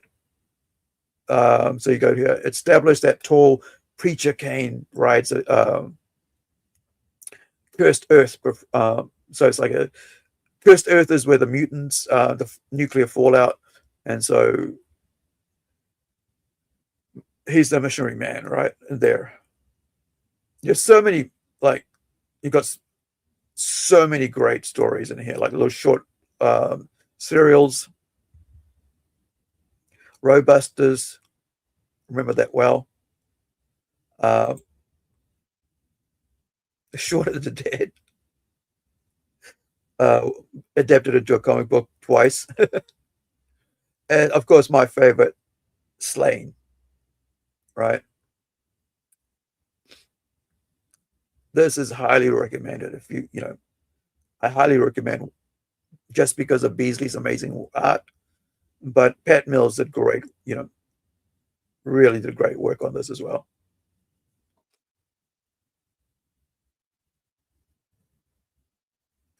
But early on, like it says here, right, it was drawn by his and then his then wife, Angela Kincaid. But then Simon Beasley took over, and just magic. Tyranny Rex. So it's not just Dread, and this is what made it's what made 2000 AD such a good. So there's a link that you guys can check out in the story. All the different stories. I mean, there's thousands of stories over friggin', what are we at, 50 years? Next year, it'll be their, 55th? Or is it? Would it be 60th? Wait, hold on. Let me get my calculator. I'm terrible with maths off the fly now. Okay, so 2026, 27. Where are you, calculator?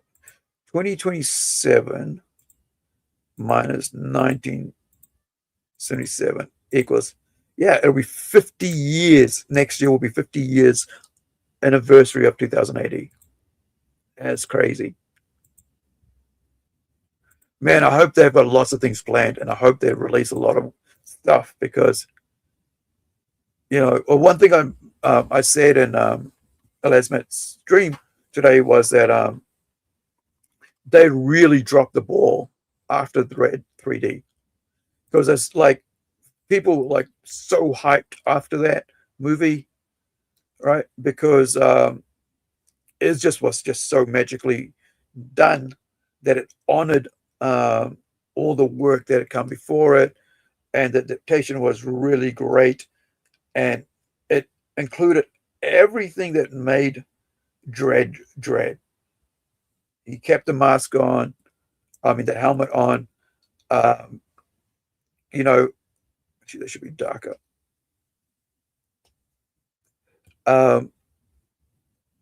Is it dark enough? Okay, from this far. Yeah, that's about kind of feel like it should be a bit more darker, but this is goes to brown. Give me a gray. Let's try that one. No, it's the same color as the friggin' road. Let's go with this. Yeah. So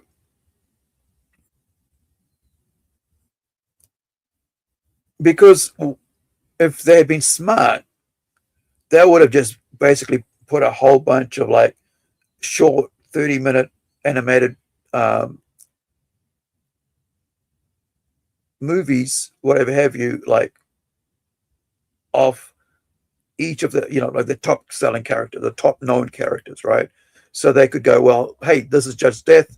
Actually, there is a Judge Death, I think, animated series or something. Let me see if I can find it. Or they could have just like not just Judge Death, a whole bunch of friggin' other, like Chopper. Man, Chopper was one of my favorite 2080 characters, right? And you could, if they made a 30-minute or 24-minute, right, single episode, pilot episode of Chopper, man, people would have eaten that up. And the reason for that is because Chopper is a dude who is like an anti-hero hero as well, where he flies around on like a, how you got a, here it is. This is the, this is what they should have done, right?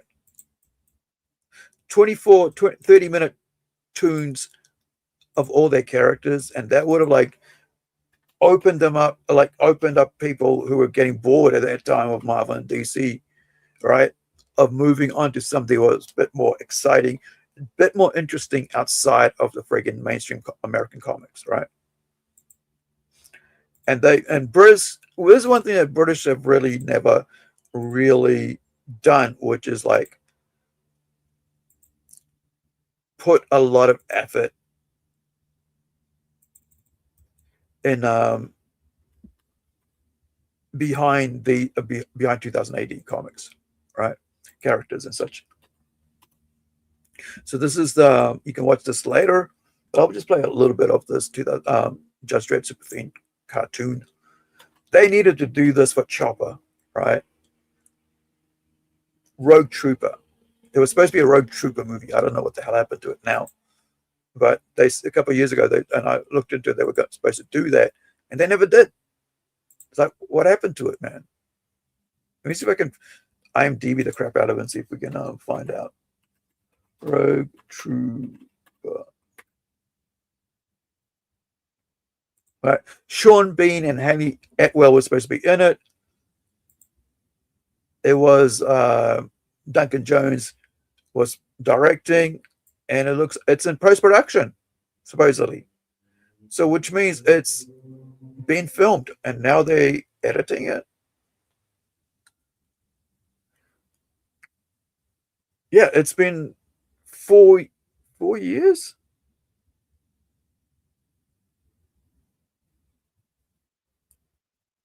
I think they've been talking about it for 4 years.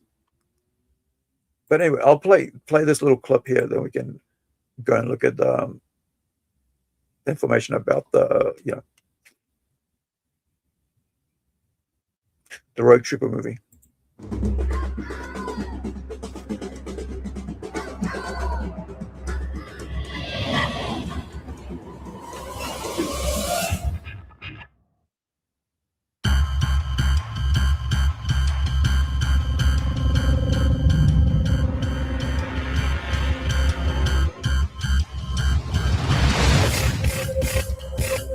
Is this a fan movie?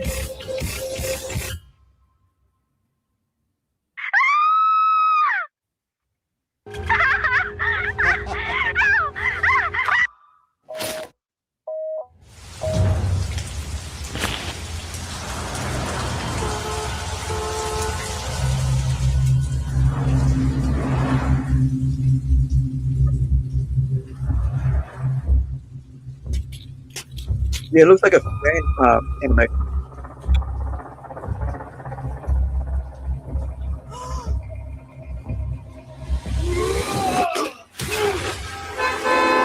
Judge Sidney to control. I've got a sexual assault on my hands. I'm prepared to render the verdict. Judge Sidney, remember that the maximum punishment for rape is 20 years in the ISO cubes. That's it. The victim seems quite young. You can add an aggravation of 5 years if the victim's a minor. 5 years. The victim is dead. In that case, the sentence is death.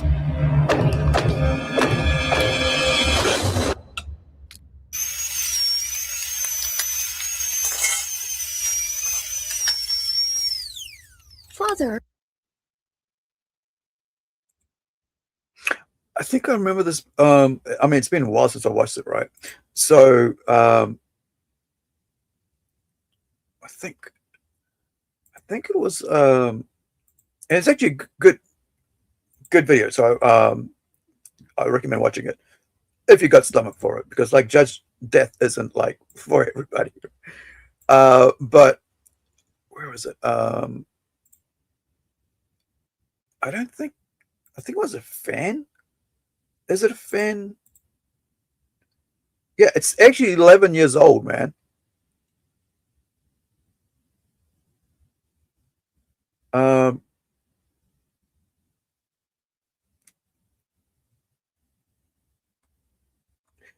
Yeah, it was Eno Junqueira is the person who Angry Metal Company, right? So who's released it. It's been watched by 300,000 people. And this dude has only got 2.74K subscribers. And this is but his videos, you know, that alone got 300K. Most recent, oh wow, check out this. Actually, before I go there, check out this channel, because I think we'll talk about this more in depth on Friday's show, because that's what that Friday show is about new things and good things, right? Because I think we don't just celebrate good stuff enough, I guess. So here is the Metal Company, the Angry Metal Company YouTube channel. Go give them a subscribe or tell them we sent you. That also always helps, because in a way that's like you're kind of like networking in a sense. It's like, hey man, you know, I saw this over there that kind of enjoyed it, decided to come over, check it out. So adult and animated cinema, right? They've also got subscribe to a website. Let's go check out their website. But before that, so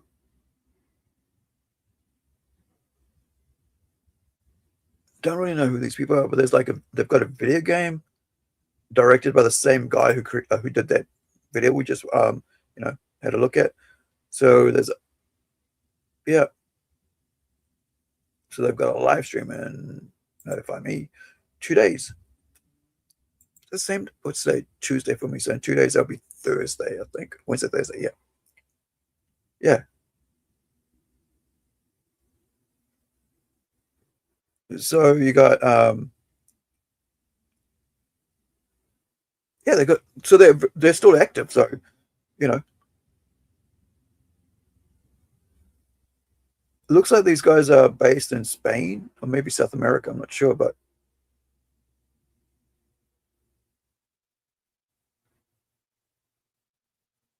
yeah, lots of little animated things. But Super Fiend, I think, if I remember right, that's the one that it says 10 years. It's almost, well, it's 26. So I counted as, you know, 11 years.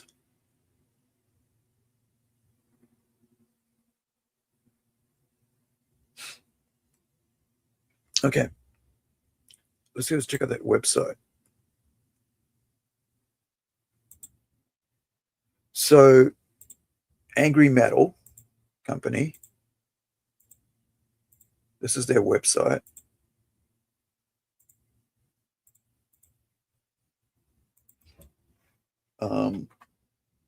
And so let's see. about. Maybe company would be the about, right? Oh yeah. So innovator, award-winning, creator-driven auteur. Yeah, hand-drawn animation studio based in Spain. Yes, yeah, I thought it was Spanish. Spain, that specializes in adult-oriented animation. So its signature style is pollination of our native European sensibilities with Japanese anime, Saturday morning cartoons, nostalgic gaming, American lives, action cinema.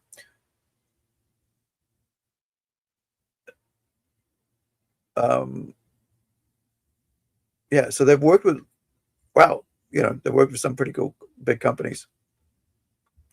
Bootleg Universe, if I remember right, is Adi Shankar. He's the guy that did the whole the recent vampire series based on that old 80s or 90s game. What are they up to recently?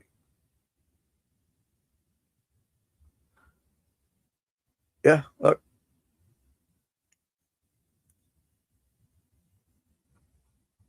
Workshop. What they got in the shop?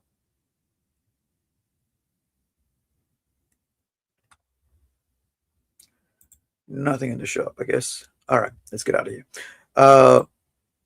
That's enough of that. Okay, but do check out that. They've got some live streams coming up, so that's pretty cool. Hopefully I'm around for that, because I don't know. I'll have to check back and see what time. Because usually I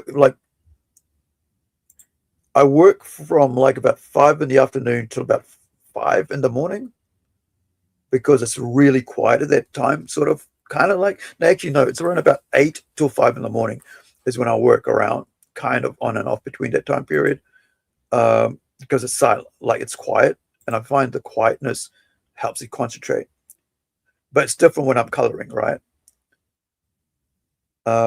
So, you don't have to do too much concentrate too much when you're coloring. Or color flatting, I should say, not coloring. So this is what was supposed to be, like, here's what they're saying, like when I was saying like it's in post-production. So Rogue Trooper was one of my favorite characters. I actually I had a leather vest made up for me, patchwork, which are like bits of leather, and then I cut out white leather like this, and I had the lady who was doing the jackets and all that sewed it on there on the back of that for me. And then later I found, I went to work. I'd worked to work one day, and my workmate said to me, "Hey, Rogue is actually a name of a local gang member. That's his handle. That it's one of my uncles. Do you want to sell me this, and I'll give it to him as birthday present?" The thing was that I had saved so much, like $60 back then was like a day's worth of wage for me. Actually, maybe 3 days, because I was getting paid $6.50 an hour, something like that. I was only about 17, 18. And I had saved up and I had to pay it off and everything. Then I'd actually cut up the freaking logo, and that had taken, a couple hours of my time, and then all that. But I said, well, it was kind of, I was stuck between, I don't want to be wearing this kind of like this patch name, gang name on the back of my friggin' vest, and be out there in my community, and then somebody mistaking me for being a part of a gang. And I was like, yeah, you can buy it off me, but here, I need extra such and such for, I think in the end, it was like maybe $80 to $100 I sold it for. But to be honest, it was worth more than that, right? Because of time and effort I put into that. But so this movie is now in post-production, which basically means they're doing all the digitals, the CGI, right? Haley Atwell and Sean Bean, right? I wonder if she's playing. Is she playing Durham Red? Because she would look great as the vampire Durham Red, right? All you need to do is give her the red wig, or not even give her the just bleach her hair red. It would be just so cool, and she would fit it. I mean, I showed you guys what Durham looks like, and of course, Sean Bean would look great as Rogue Trooper because man, Rogue is just friggin' awesome. Let me show you what he actually looks like in a bigger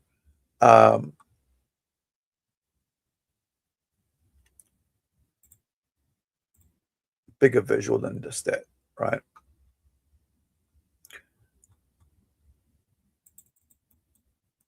I don't even remember much about the character. I need to go back and read the comics, man. You know, just a mutant. It's just there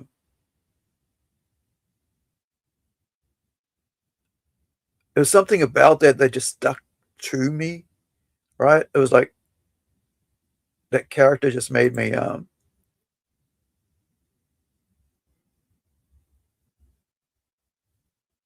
yeah. So here's this. They've got like this is the feature film and production for RogueTrooper.com. Let's have a look at this.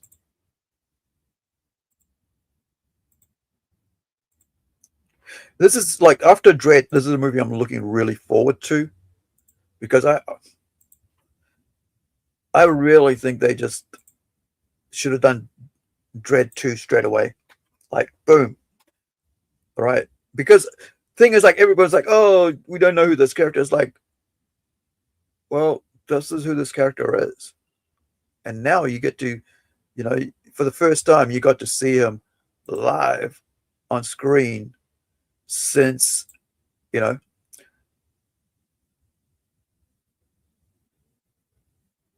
since Sylvester Stallone way back in the 90s. And you're able to understand how amazing this character is.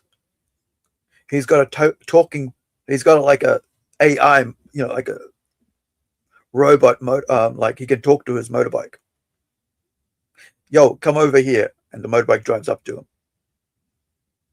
Only he can use his gun, and his gun has so many things in it, like napalm, right? It can fire napalm shots.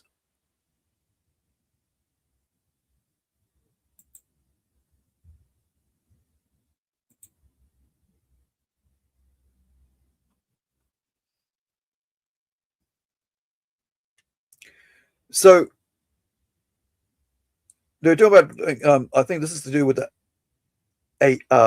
cartoon, right? I guess. Is this from Rebellion? Who's the owner? Yeah, this is from Rebellion, right? Rebellion is like the owners of 2000 AD and all the characters and all that, right? So there you go. Rebellion name and logo, the 2000 AD name, character, and everything is a registered trademark of Rebellion. So this is 2026. So did that pop somewhere else? I got to set up so just it opens in the same thing.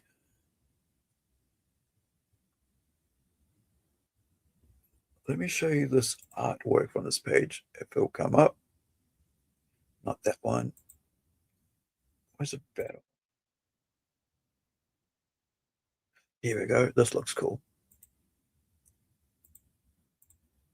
While American kids were reading Spider-Man and Superman and Batman, I was reading this as a 10-year-old kid, 8-year-old, 9-year-old kid, 11-year-old kid, 12-year-old kid.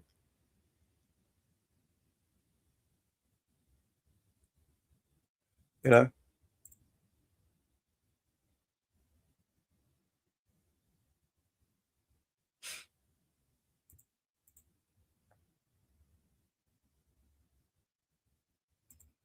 Mutant space stories about war soldiers. This is what made me, because the one thing that drew me to, I guess, American comics,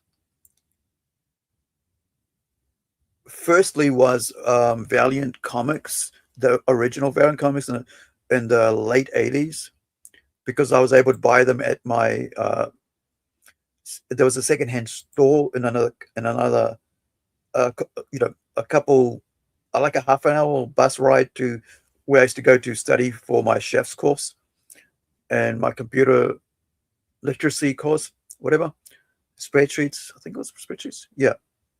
And so there after I finished the course, I had about an hour or so, 2 hours to wait for the bus to friggin' arrive to take me back home to my town.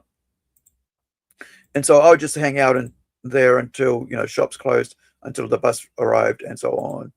And so I'd go and visit all the stores and listen to music, buy my cassettes, heavy metal music. And then I would, check out the stores, bookshops and stuff. And so I had forgotten for a long time that I actually used to own and read Valiant comics early, before even Marvel comics and DC comics, because they were there and they were accessible because they were in the, what was it, like spinner racks? Yeah, there were spinner racks there, right? Those metal spinner racks. And so I was able to look at it and go, oh yeah, I'll take this for $3 or whatever the price was at that time, right? And then or even just hang out there and sit on the couch and read it at the secondhand store, furniture store, which was where they had it.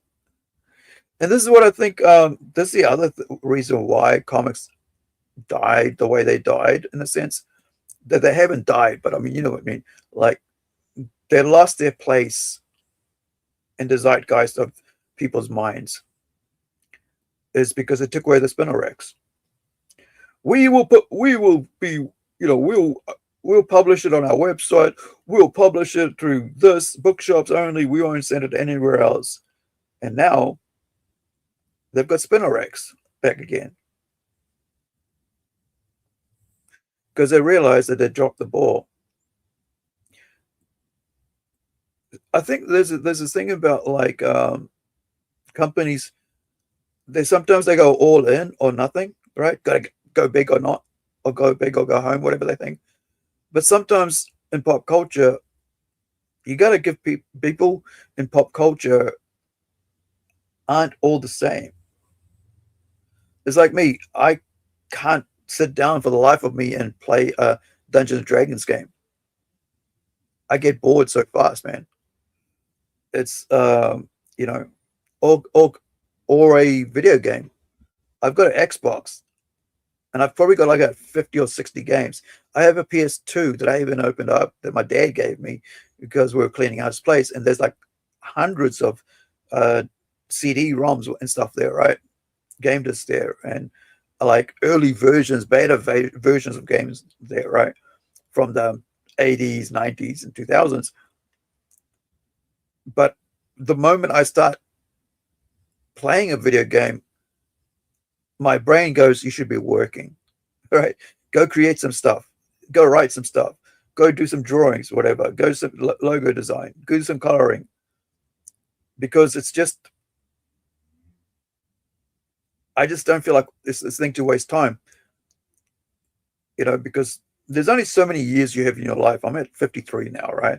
I'll be 54 in about May 1st. And so at this stage, I know I lost 2 years of my entire life because of, as I mentioned earlier, about having to shut down my comic store and, lose that dream, job, vision, passion that I had all my life. Was, when I grow up, I'm going to have my own comic store. And I did. And then things happened, and at a time when they were like all new, all Marvel was like, and Convergence was destroying the comic industry with like crossover every 6 months, every 3 months, a mini crossover. You just can't keep up with that shit. Let alone as a fan, you can't afford it, and as a comic store owner, you don't even know what's going to sell. So yeah, I lost 2 years of my life after that. From about 2016 to 2018, I did nothing but lie in bed because I had, I have a back injury and neck injury, and like all I did was binge cop shows and stuff and movies, and that was it. So when I did come back, and I think it was like March 2018, yes, 2016, 2017, and then March 2018 when I came back, I was like, I have to give this everything and put all my effort in. So we spent 5 years running a convention, independent local convention, anime and comic books and pop culture, whatever, for 5 years. All right, community run, volunteer, helped, and then after that 5 years, I was like, I just got to put all my effort into my comics now. And what my only one dream I had in 2025 was to sit in the tree and write stories. And that was at film school. I was in the middle of my, like you get 3 years at film school, right? For my bachelor's degree. So 24 was year one, 25 was year two, 2004 was year one, 2005 was year two, 2006 was year three. So 2005, in the middle of it, my American tutor, media studies tutor, Dr. Karen Love, said to the whole class, right, where do you see yourself in 5 years? And my one thing was like, I just want to see myself under a tree in Fiji, palm tree, whatever, with my laptop writing stories. And so when I came back to the real world and opened the door to my bedroom, and stepped outside and decided, it's time to just not mope anymore, not be a victim anymore of circumstance or whatever, and feel sorry for myself, and just involved and try everything and do as much as I wanted to do and not stop. And then people helped me do that. A lot of great people helped me do that. One of them, segue here, was actually Rise and Sun Comics, who's my publisher for our comics, who basically said, because we had set up a long time ago, like back in 2010 or something, 16 years ago, in discussions of being part of the company, and I went through this very bad situation, and so I deleted my Facebook. Was it like my Facebook page that I had connections to everybody in comics, like mainstream people were like followers, and I was their followers, and those were great times, right? If you're a comic book fan back in 2000s, it was a great time to be on Facebook, on social media, and be able to connect with artists and talk about, how to, what is it called? Like create comics, how to write better, how to shade book, colors, and whatever have you. It was just great. You could talk to people. And then 5 years later, it was like nobody wanted to talk to anybody, and all the creators hated fans, and fans hated creators. And it's been like that ever since, sadly. And that basically led to what I'd say, I reckon, is the destruction of the comic book industry. Is when the comic companies and creators turned on the fans and stores. So, so when what happened was like a lady named Tanya saw some of the logo, which is this what I call the double F, right? This logo here. I created this like in 2002, 2001 during a business course, and it's based on the eagle. right? The gold American Eagle. So it's two Fs back to back. And I've seen other people use the Fs, but in recent years, because but this is the original design for that, and it's like what, 26 years. And so she saw that, and then it was Rising Sun. We just changed it to Oceania. It was like Rising Sun New Zealand, and so that sort of and you gotta get the black and white one here. We're gonna put it out in color again soon. Plus in 3 different languages: Spanish, Portuguese, and wait, no, is it Spanish, Portuguese? I can't remember. But anyway, yeah, I think it's Spanish, Portuguese, and English, because I want to try something with different, languages, adapting into different languages. So it's in black and white if you guys want to read it, but it'll be like, for $2.99, I think it is.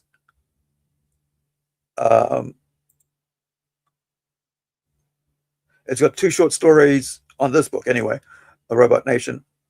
It's a complete story, 2 complete stories in it. But you can get it. Let me get out of here.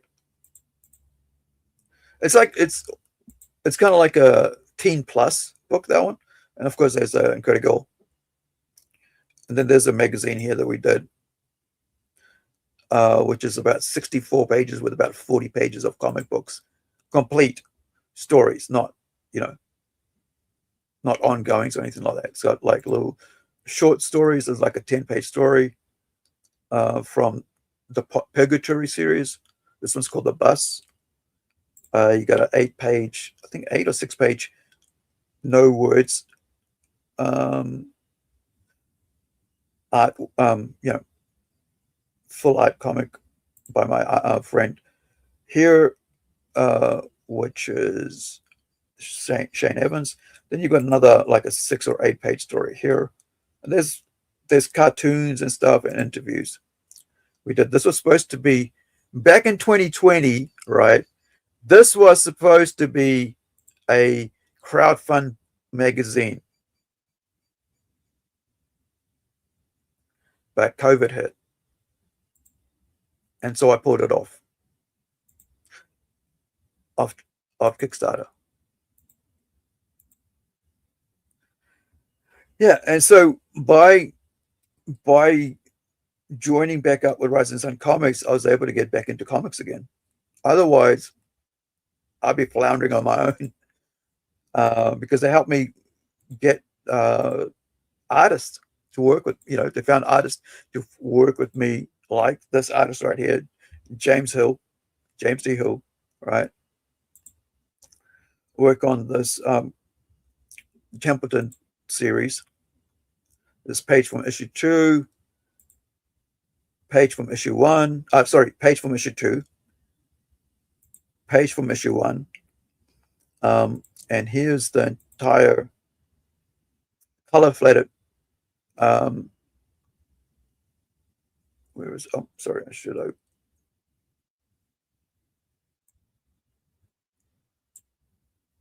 Wait, did I go import? Oh, no, I should go. So that one.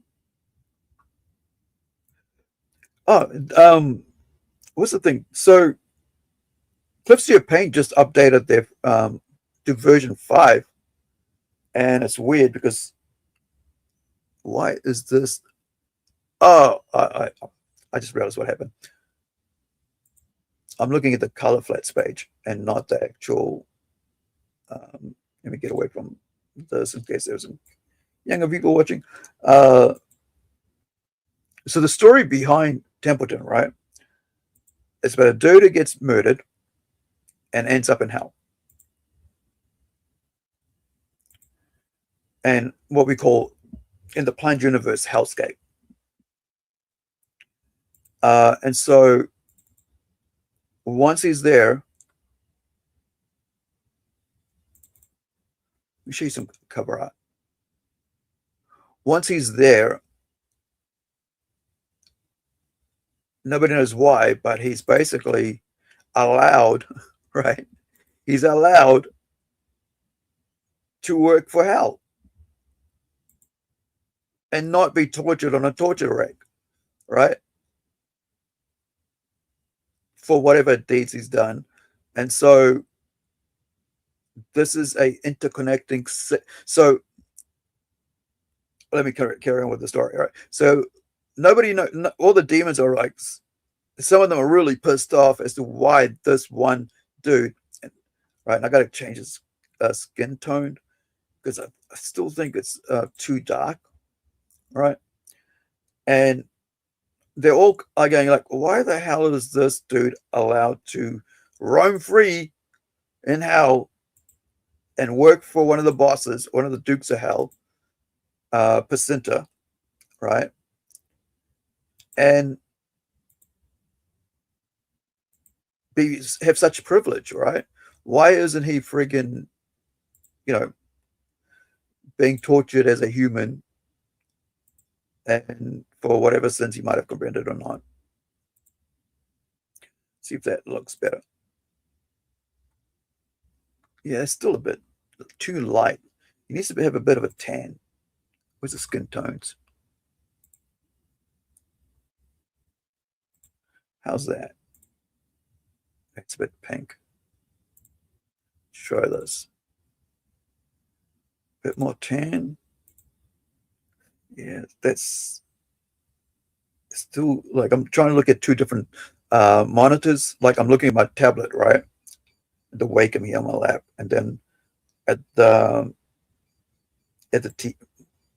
TV monitor, which is where I'm streaming from.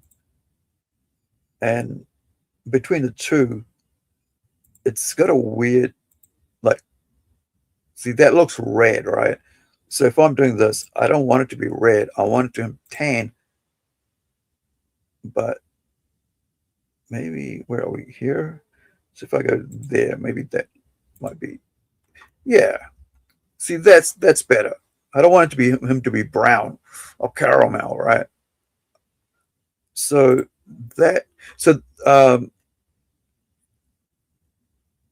yeah, so this is, I'll go back to the story. Keep bouncing around, getting distracted by this. So that will be the skin tone, which means I have to go and redo 38 pages of skin tones, right? Like this one here. So get rid of that. So he's in hell. He's got this duty as a soul collector, right? So he starts as a soul collector. They're mandated, right, from the demon bosses or whoever's in charge to go out and collect the souls as it leaves their people's body, right? So this is Pacinta. He's a Duke of Hell.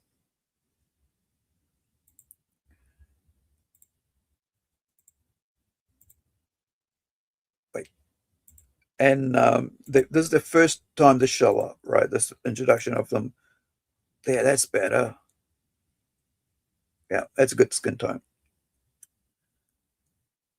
That's the right skin tone for him. So I got to go back and go through all of them and change the skin tone. And so they arrive to collect a soul, right?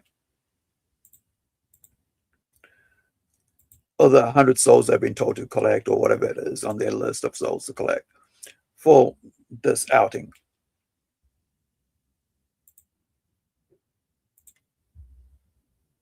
He starts noticing these triangular cuts on certain victims, right? So there's like, I mean, any given day there's murders around the world, right? So each of these, each Duke has their own little area that they got to collect these souls from. That's their date. That's their mandate, and that that basically means that they just got to do their job, right?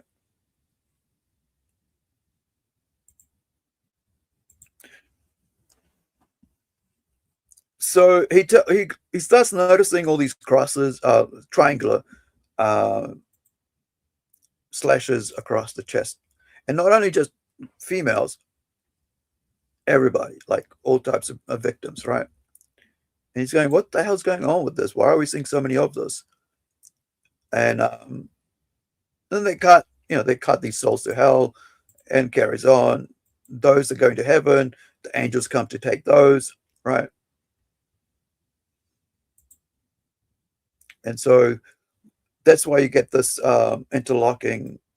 Yeah. So this is a 6-issue series, right? And we're almost completed all the artwork for issue 2. We haven't even released issue 1 yet, because I wanted to have 2 issues in my hand before releasing it fully completed. So this is all the issue A covers for all 6 A covers, for A 1, 2, 3, 4, 5, 6. They're all connected to one big image, right? So it's like 3 up, 3 down image that completes it. So 1, 2, 3, 4, 5, 6. You'll have these all connecting up, and so you'll have these lines going through them to separate the 3 different worlds. So you got the human world, right? You got the heavenly world, whatever have you, and then you've got the demon world, right? Still got to do some coloring on here with their golden wings. So that's the name of the title. And I've got mature readers, but yeah, I like this. I think this is better. See, that's too brown. I think, like, for this character, he looks too brown on his hands, and just didn't feel right to me when I was looking at it. Afterwards, like after having done the first issue and then move into issue 2, and thinking just not the right tone for this character. Did I get the rest of it? Oh yeah, I did. See with this area here with the shadow shading, whatever. And also her skin tone is wrong as well, because this is of course Mary, Maori name for Mary, and her skin tone should be this tone, because that's who she is here. This is why the other thing is that, like, once you have all these things put in place, later you can come back and change them around, and make it work. There we go.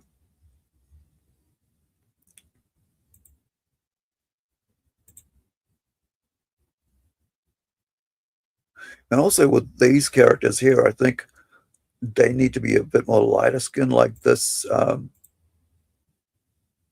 Where are you? Not lighter, but more golden skin, right? Like this for the angels, because our demons are like red, right? They're like blood red. These characters here, right?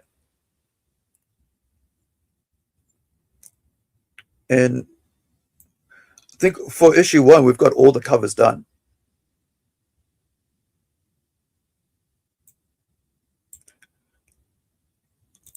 Let me see here. Let's get rid of that. Actually, let me select color selection.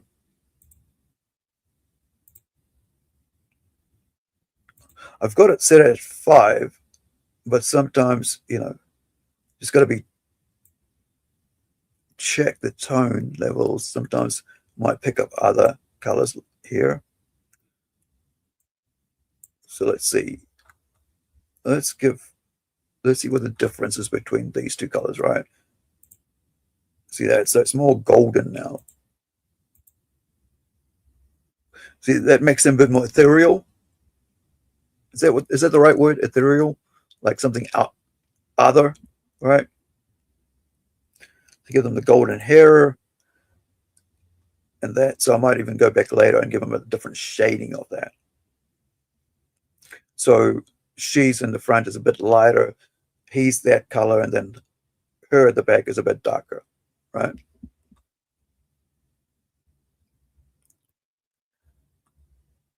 The other thing was I had their eyes a bit different as well, which is they're sort of like these blue eyes.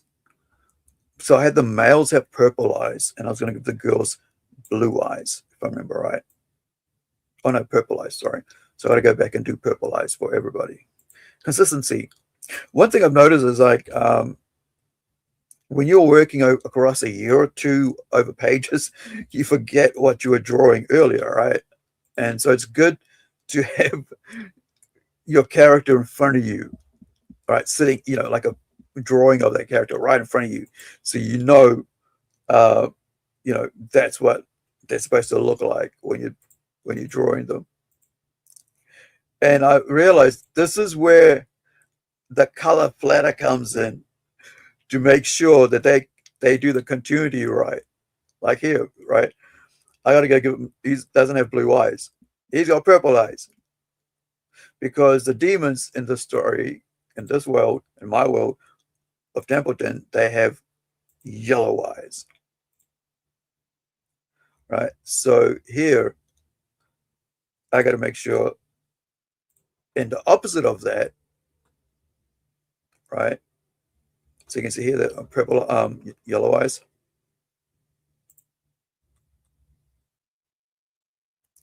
And then, so it gives you something like they're not normal people. Normal people don't have purple eyes, unless they wear in contacts, of course, right?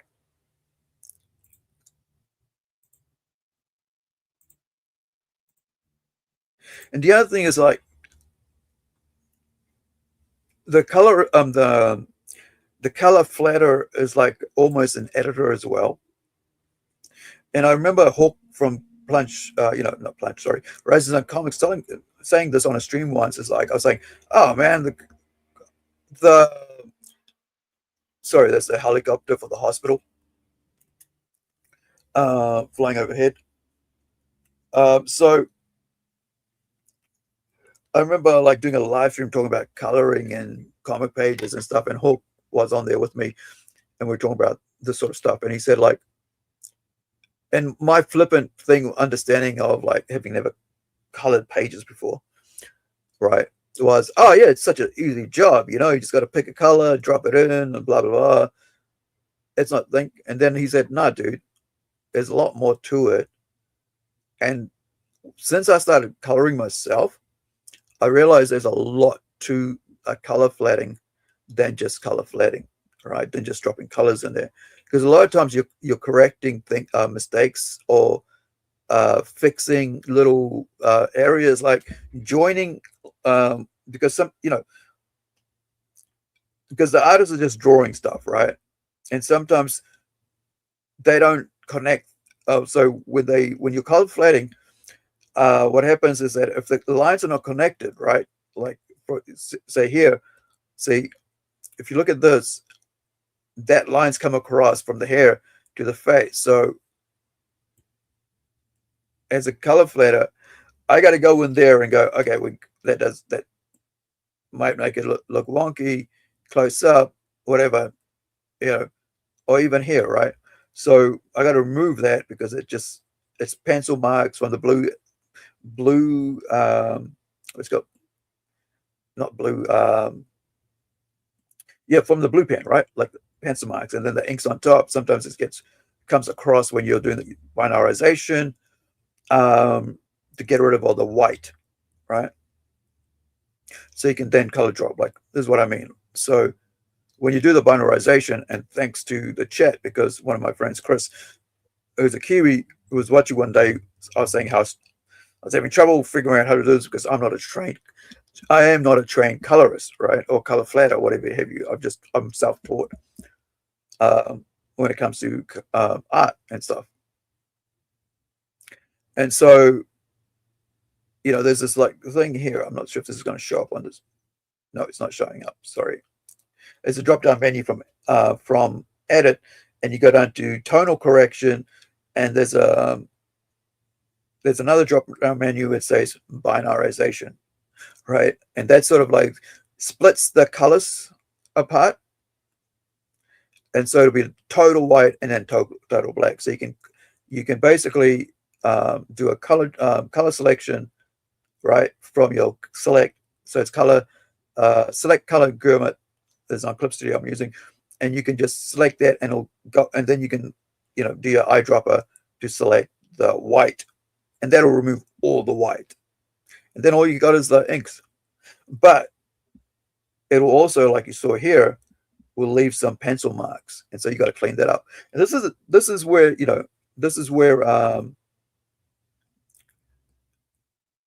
the job of the colorist comes in, to tidy up some some things that the computer leaves dustings of, right? Because it's just the way it is. It doesn't catch everything, right? Not like, kind of a bit like Pokemon, gotta catch them all. So that's the duty of, like here, right? That's the duty of a colorist or a color flatter, whatever, to, fix things up. Because, I mean, nobody's going to notice it, but I'm very pedantic about certain things.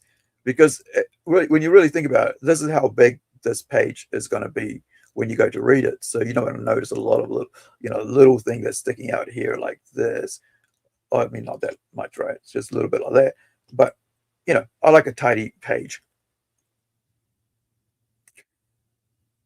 So this dude, this is basically like a detective type supernatural horror story, right? Because you got this, is it this one? That one. So you got this dude, you can say he's the captain, and then you got the rookie, whatever, with Templeton, his assistant, whatever have you, the two guys in the cop car, and they got to do their duty, which is bring home the souls, and so on, back to hell. Those are allocated for hell, right? And so he's got to, do his job, but he's noticing these things happening happening on Earth, where there are too many bodies showing up with these marks on them, right? Basically, it's like this, triangular marks.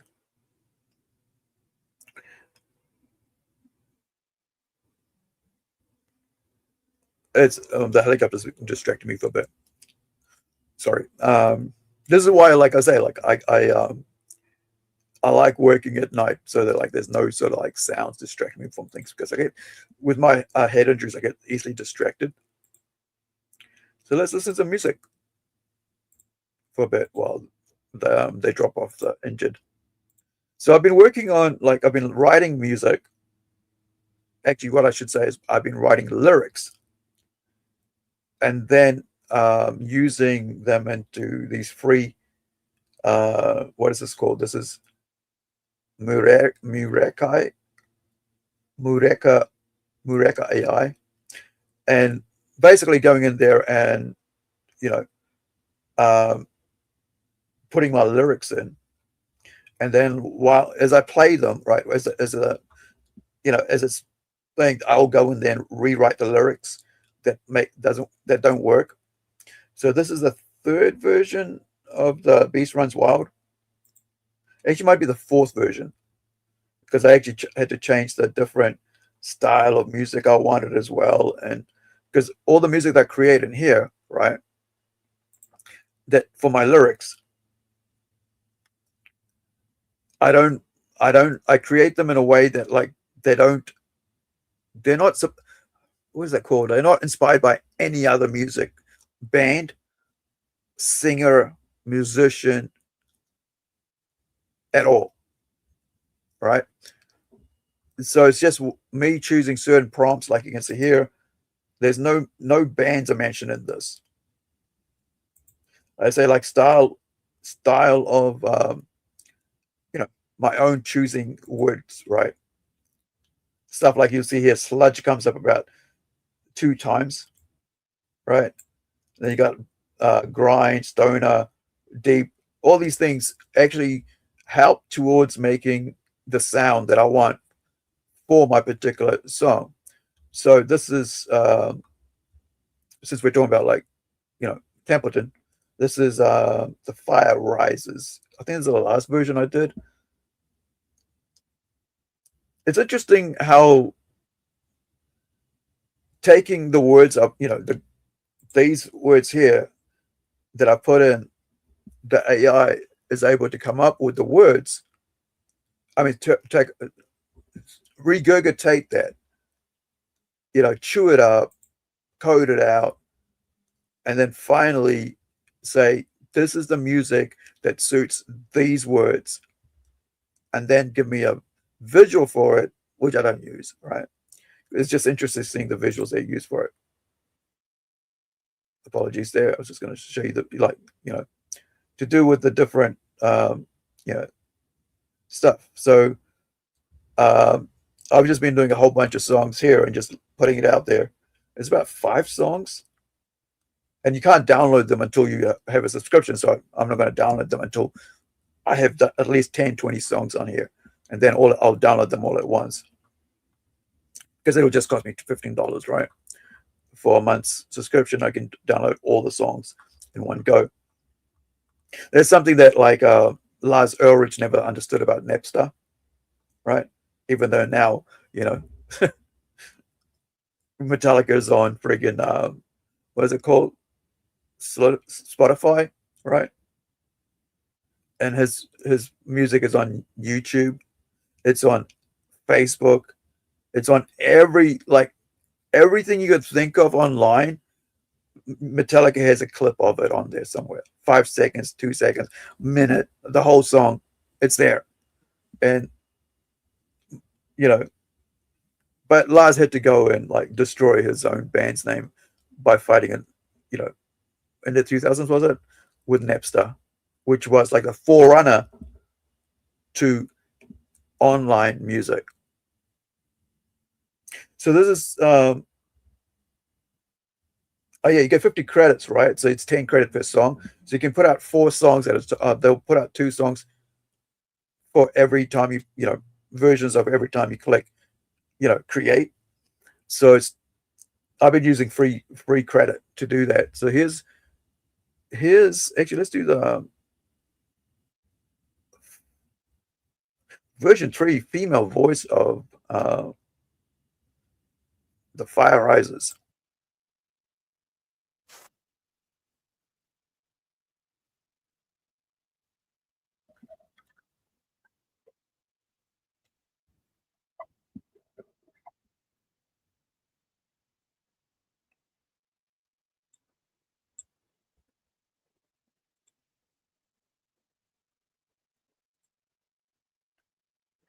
Isn't that weird? It's like, even though I think I might have I must have pushed the male song male instead of I wanted to be female, so I must have pushed the male one for that. But here's the other thing. I want to show you guys another, and if you're learning how to play music, I want to show you another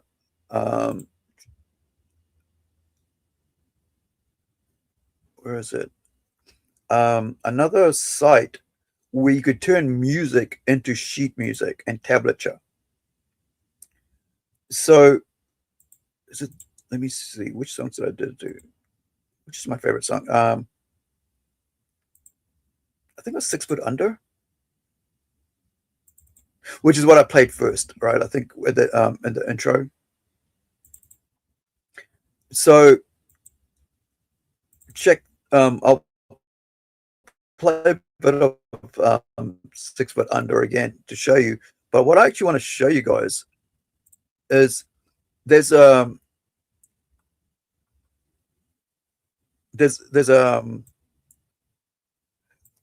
website called Guitar to Tabs, right? Where you can turn your the music you create right, into chords and tablature.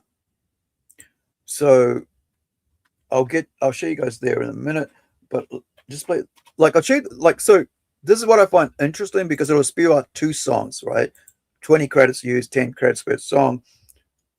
So this one was, it kind of sounds like typo negative, I guess, but maybe not.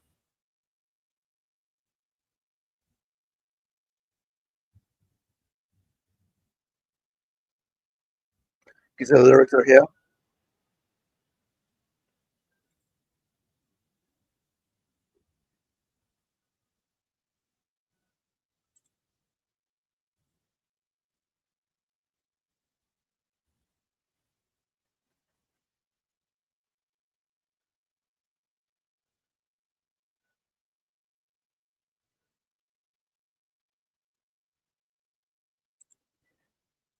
So let me see if we can find the female version, because I actually like the female for the songs I write. I like the female voices, even though all my years of listening to metal, I've never liked female vocals on metal.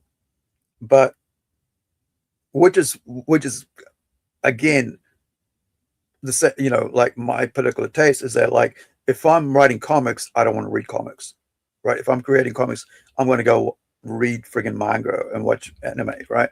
Because it's not what I'm doing. So I want something different, and I think it's like a lot of creative people do that. I know like lots of metalheads listen to classic music, pop music, dance music, trance, right? Techno, because it's more helpful to be listening to other stuff than the same stuff that you're creating, because then that way you're not getting influenced by other bands. That's why I don't like reading comics that much. But then again, mainstream comics is, you know. But let me see if this is, what is this one? Is this the same one? It's not. Same song, same lyrics, just a different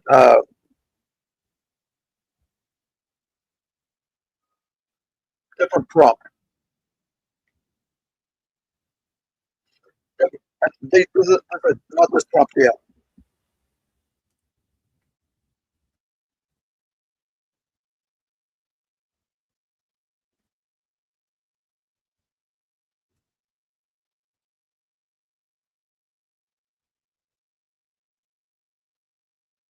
Is that cool or what? And this is just me using prompts, not saying, "Hey, let me make my song sound, take my lyrics that I wrote and make them sound like this band with this vocalist."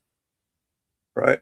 I just ignore all that, and I don't even want to use that, and I'm never even, you know, like, it's so boring to hear the same fucking AI songs. Oh, here's another Metallica song.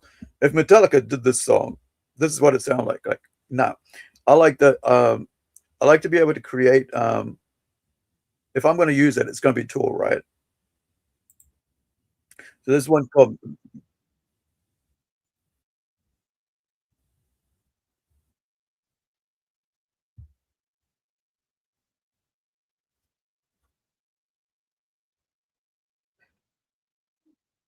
So that's a song called Midnight.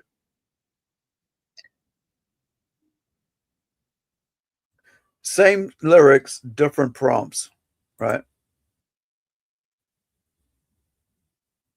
Different song.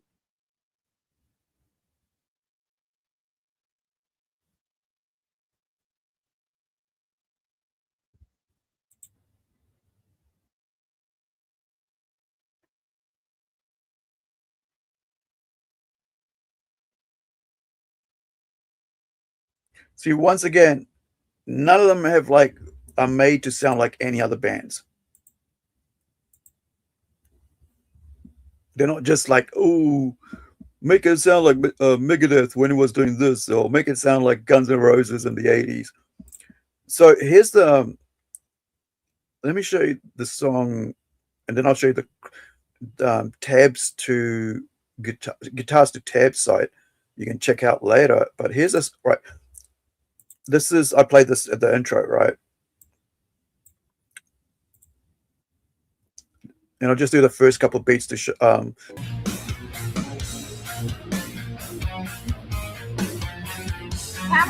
so you had that right? So where did I put it? Hold on. Is it there? Guitars and tabs. Where's my home base? Is it there? Is it there? Is it there? No. Where are you?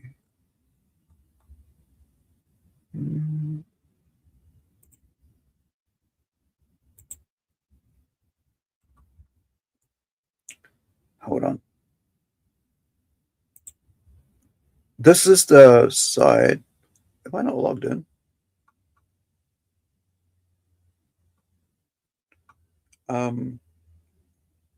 Hold on.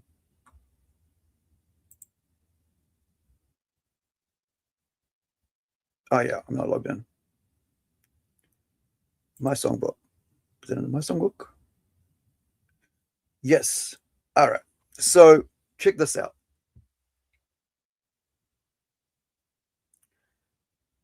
Get back on the stream. So, whoops. Go away, you. Come back here. So this is guitar to tabs.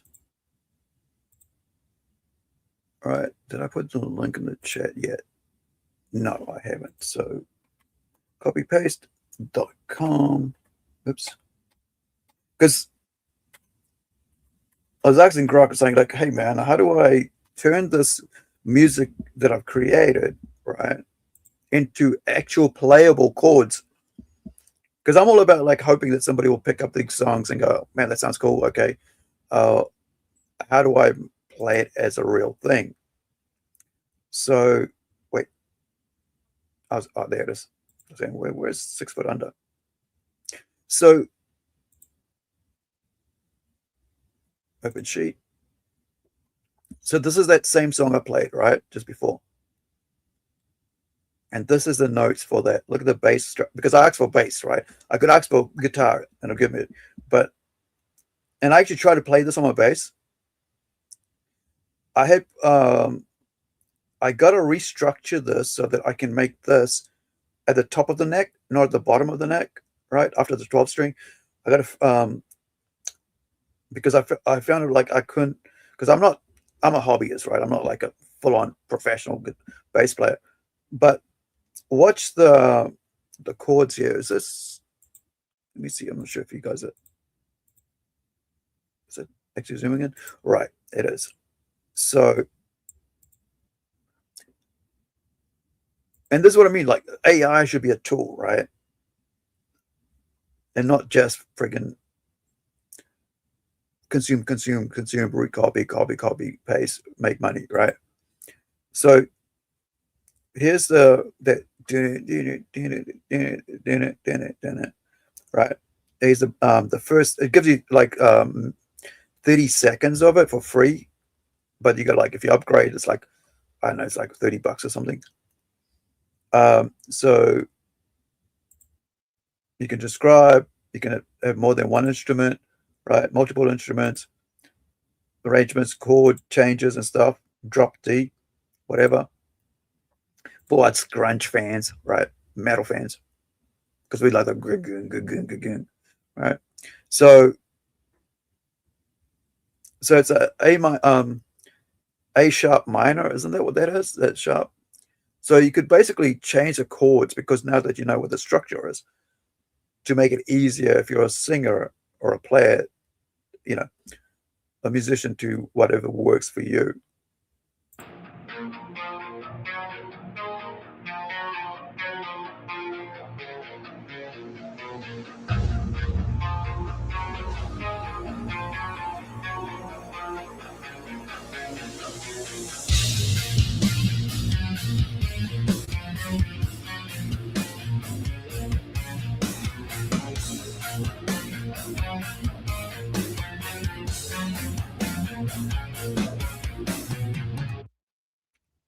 Is that cool or what?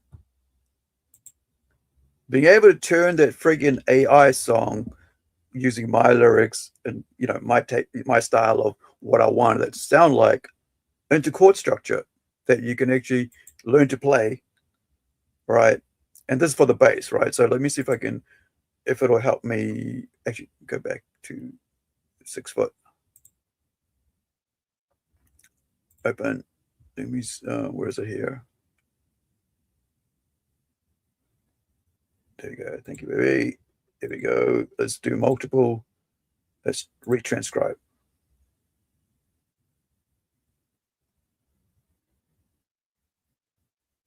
That's going to take 3 minutes while it's doing that.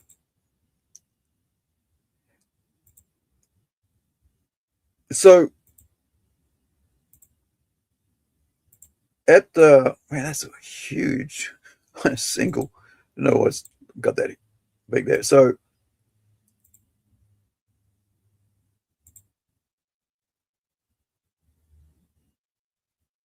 oh yeah. So this is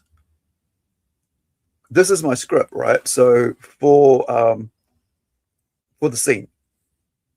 So this is page 24, and this is what I had opened before, showing where I was doing that car scene, right? So there's the car scene there, and then they were walking up the stairs, right? And then you got the thing. So last week, if you're part, if you're in the indie comics, you would have seen this whole thing about a person since 2020 who was signed on to be a freelance contract to whatever it was, like some sort of contract to write a script that another studio publisher, whatever have you, was going to turn it, draw it and put it out as a comic book on Kickstarter and stuff. But no, in the end, there was like really no script was ever given, right? Like there was like no finished script. There was like pages and pages and pages of details, character references and stuff. There was no script, right?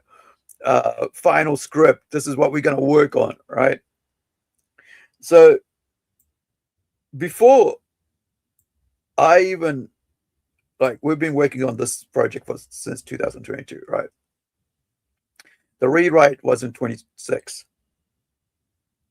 This is when we actually said, okay, now we're going to start, now we need to start drawing these pages. So you can see here, right? There's an old script to this. It's like a movie script, I think, if I remember right. Is it a movie script? Oh yeah, this is this is second draft, right?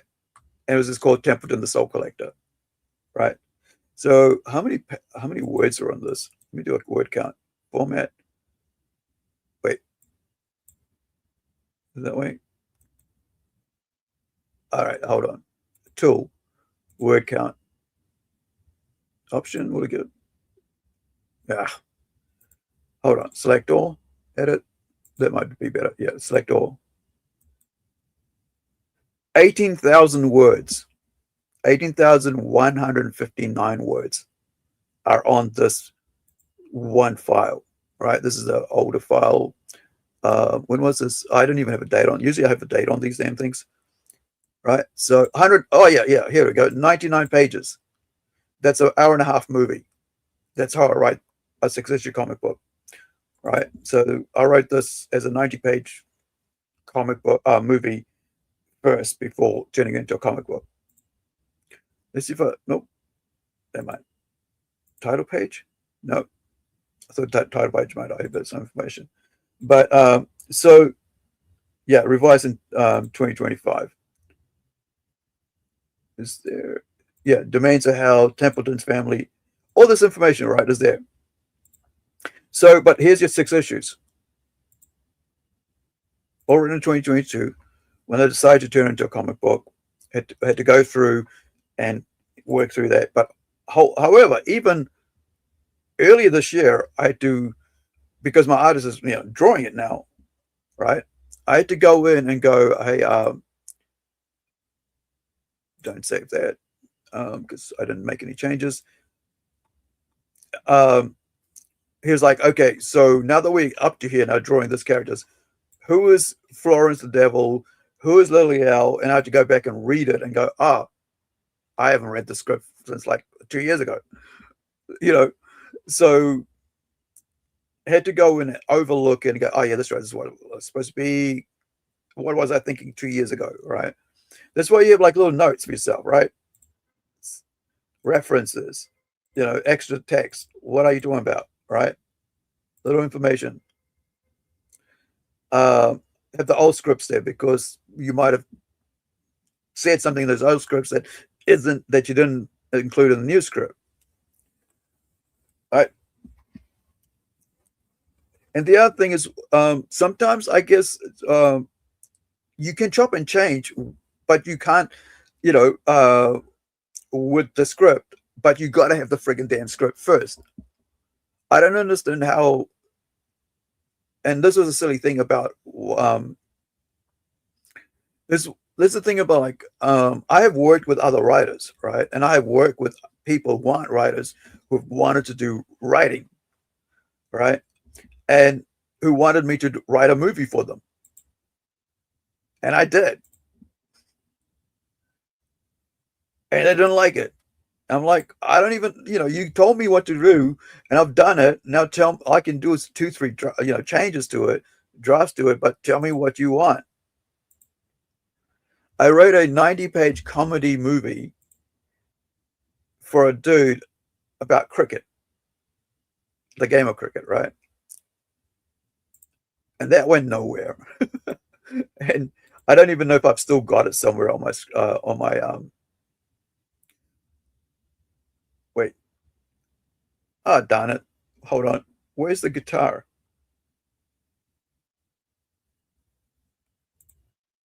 Wait, what? Hold on. Do I have to? I wanted the friggin'. Wait, is it? It looks like it's changed the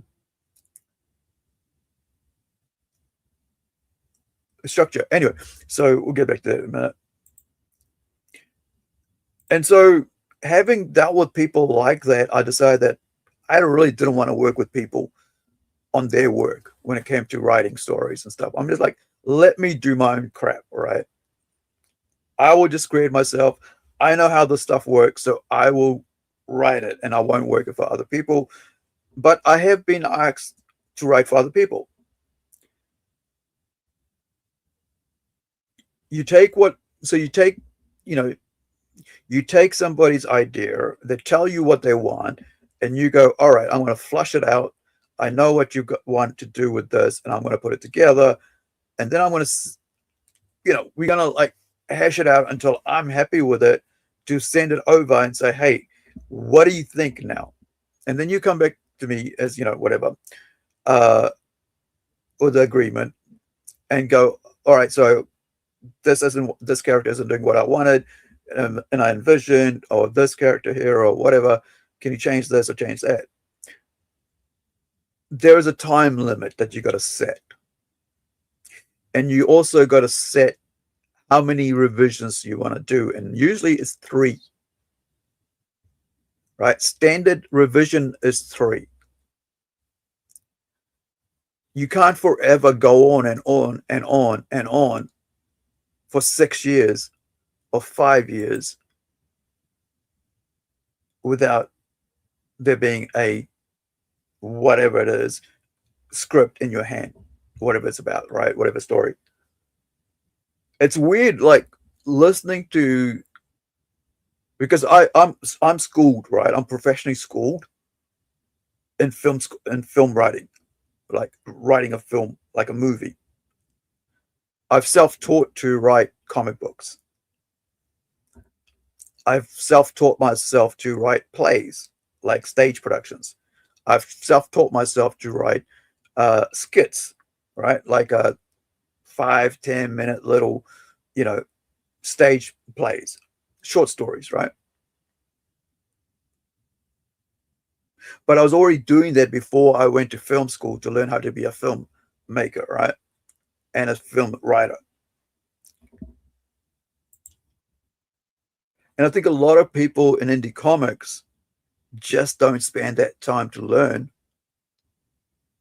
And because they are lazy or don't have time or whatever the hell, right? In the end, it's just laziness, right? Because there's enough educational videos online right now. YouTube, you can just enter YouTube and go, hey, how do I write a comic book? What's the structure, right? And there's somebody out there who's a legend, who is educated, who has spent their entire life, right, writing scripts, will be able, who has a video out there. You can even ask freaking Grok, right? What's the structure for writing a comic book?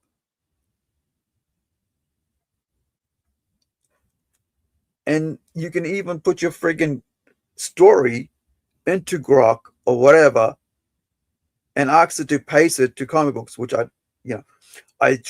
did like about 3 years ago, I think, with the story that I'd written, because I just wanted to see what it would do.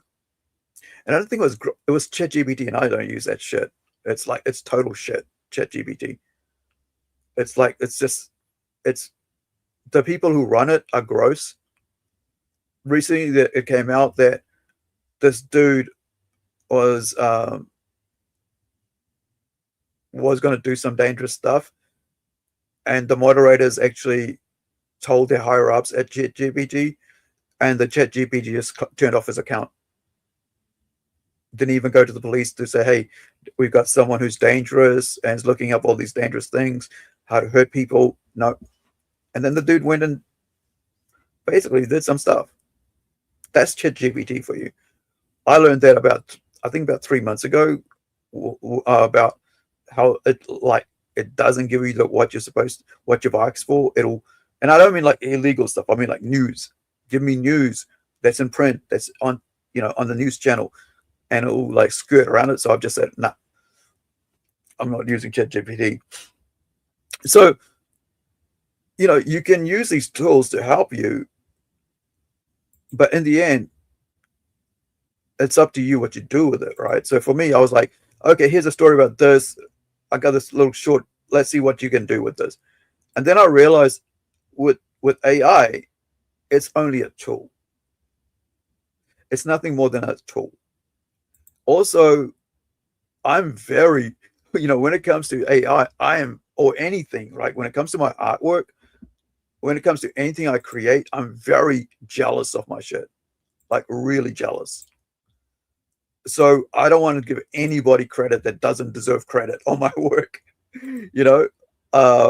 and when people work with me, I give them credit, right? And so they get the credit if they worked with me, right? But I don't I would never use AI to write a story for me, because I'm very precious about my stories. I'm very jealous about what I create, right? And the design work, even the design of my characters, I go out there and design it myself. I'll get photos and stuff, references for my artists to look at and go, this is what I want. Yeah, but like this, like that, like that. I won't even put that into the AI and go, hey, turn this into this, take all this and make something with it. No, because I'm very jealous of my creations. My precious, Gollum with the ring. So let's go back and and that's the thing, right? So just because you write something doesn't mean it has to be turned into a story, or like into a comic book, or into a book, into a movie, into whatever. Sometimes it can just be there just for you, and that's okay. You don't really have to share it with the world, but if you want to share it with the world, then share it with the world, and and expect people not to like it, or hate it. That's what happens with art. Not everybody's going to accept it, but the hope is that somebody might, and they might tell their friends, and they might actually pay for it, right? So let's look at this guitar to tabs. What's the time? Right. Okay, here we go. It's almost 3 hours, I think. So let's see what's done to this. Like, because I said I want, oh yeah, so it's going to generate it. Let's see what's, so this was the original, right? Let's see what's done with the generated art. I mean, generated sound.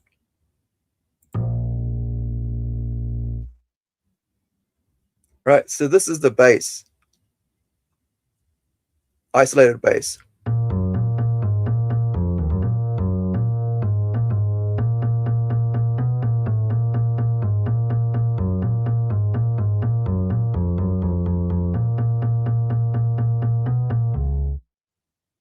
Is that cool or what? So it's taking the bass out of this, right? This is with the entire song, entire melody, whatever you want to call it, intro, and with the bass, right? Wait, what did you do to me? Oh, I see what you mean. Went over the time zone. I was like, why is it locked? There you go.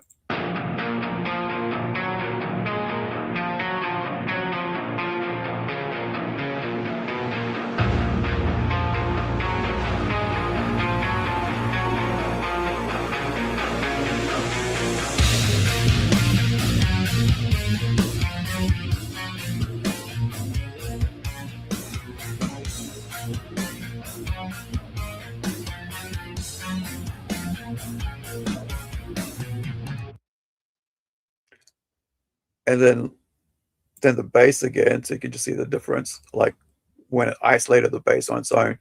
It's crazy, man. Like, this is what I mean. Like, it's a tool, right? And here you can actually learn to play that song that I wrote, that I had, you know, Mureka II, based on my own prompts and not to do with any other person's art, you know, music style or anything. Because I just said, this is what I want, you know. And I love the song. It's like really cool. Everything's about this just came out really well. But just to see the bass that's been,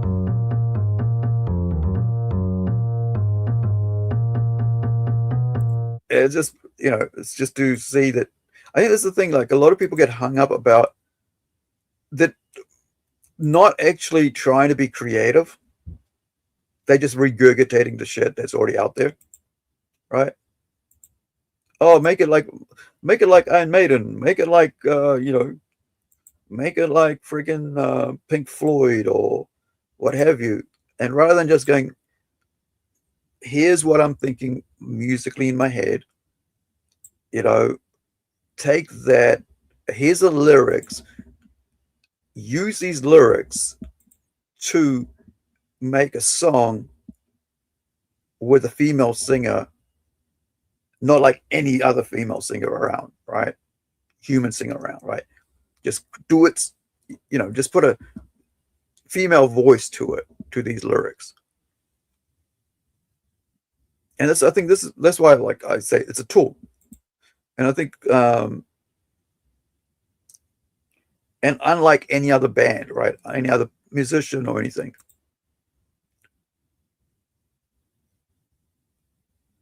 favorite part is this bridge, right? This is I think it's about here somewhere. It plays out twice.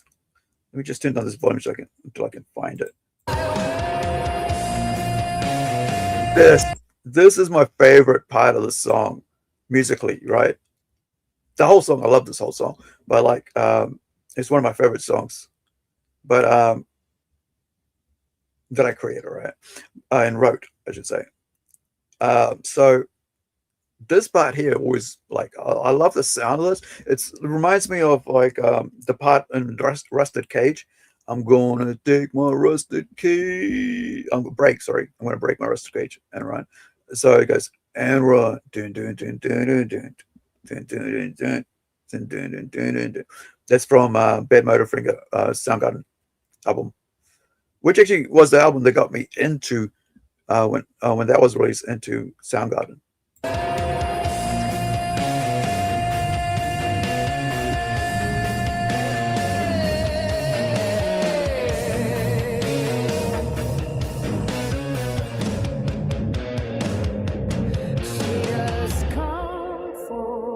It's such a friggin'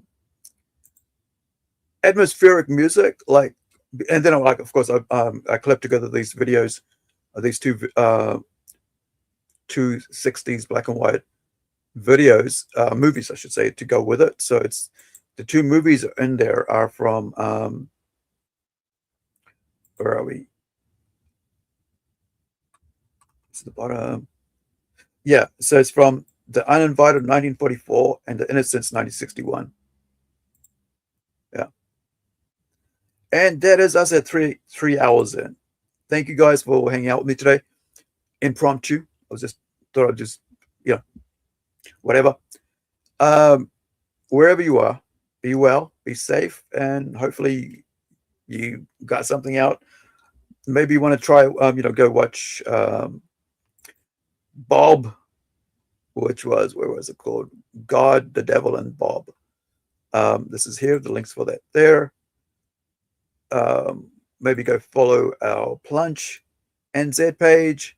Of course, also follow the all ages Kickstarter comic that we're going to be putting out, issue 2 to Incredigo. Thank you for everybody who was hanging out watching. Of course, there is the Judge Dredd Superfiend video as well. The link is in the chat. I think this is the one here. And also, we looked at Road Trooper movie. And there's an animated movie supposed to be coming out with that.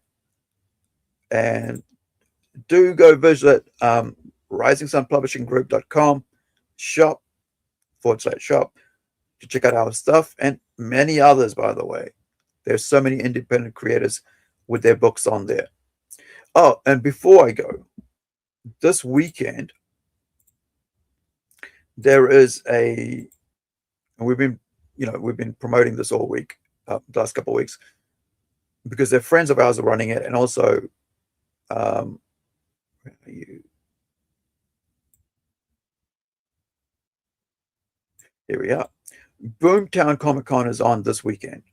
Please, if you're able to, if you're thinking about it, take the whole family to it. It's in Texas. Good old country. Cowboy country, I guess you want to call it. Do go check it out. Do a day visit, whatever it is. If it's close by, even if it's not close by, make a weekend of it. All right. There's a link in the chat. boomtowncomiccon.square.site is their website. Of course, they're also on Facebook. Lots of good stuff there. It's run by locals and lots of guests and so on. And also, it's helped by the local business community there as well, because they believe in providing something for the family to do and for kids, So yeah, quite excited about that, because it's the second year that we in New Zealand are going to be represented in America, Texas at this event, because it happened last March. I think it was last March or April, and now it's happening again. So 2 years in a row. And yeah, please spread the news out about it. Grab the link and share it. Help them out. More people that are, if you know anybody, you've got family in Texas, you got friends in Texas, in that area, right? That great big state. Let them know. Let them know. Maybe they don't even know, right? So let them know that's happening and get the word out. It's on this weekend on what? How many days is it from now? It's Tuesday for me. So, right, Wednesday, Thursday, Friday. So 3 days away. I guess 4 days away for Americans. Anyway, thank you for watching on Twitch, for watching on X, and of course here on YouTube. Give us a like, follow, subscribe, share, and all that good stuff. Help the algorithm show people what we're doing. And more than anything, have an awesome night, evening, day, wherever you are. Ka kite anō. Catch you on the flip side. Be well and be safe. Nope. Can't stay here anymore. I gotta get back. I think this was the spot. Oh Lord, I beseech thee, please return me to my old life. I swear I'll do anything. Like, literally anything. And I won't bother you again, so pretty please bring me back to life.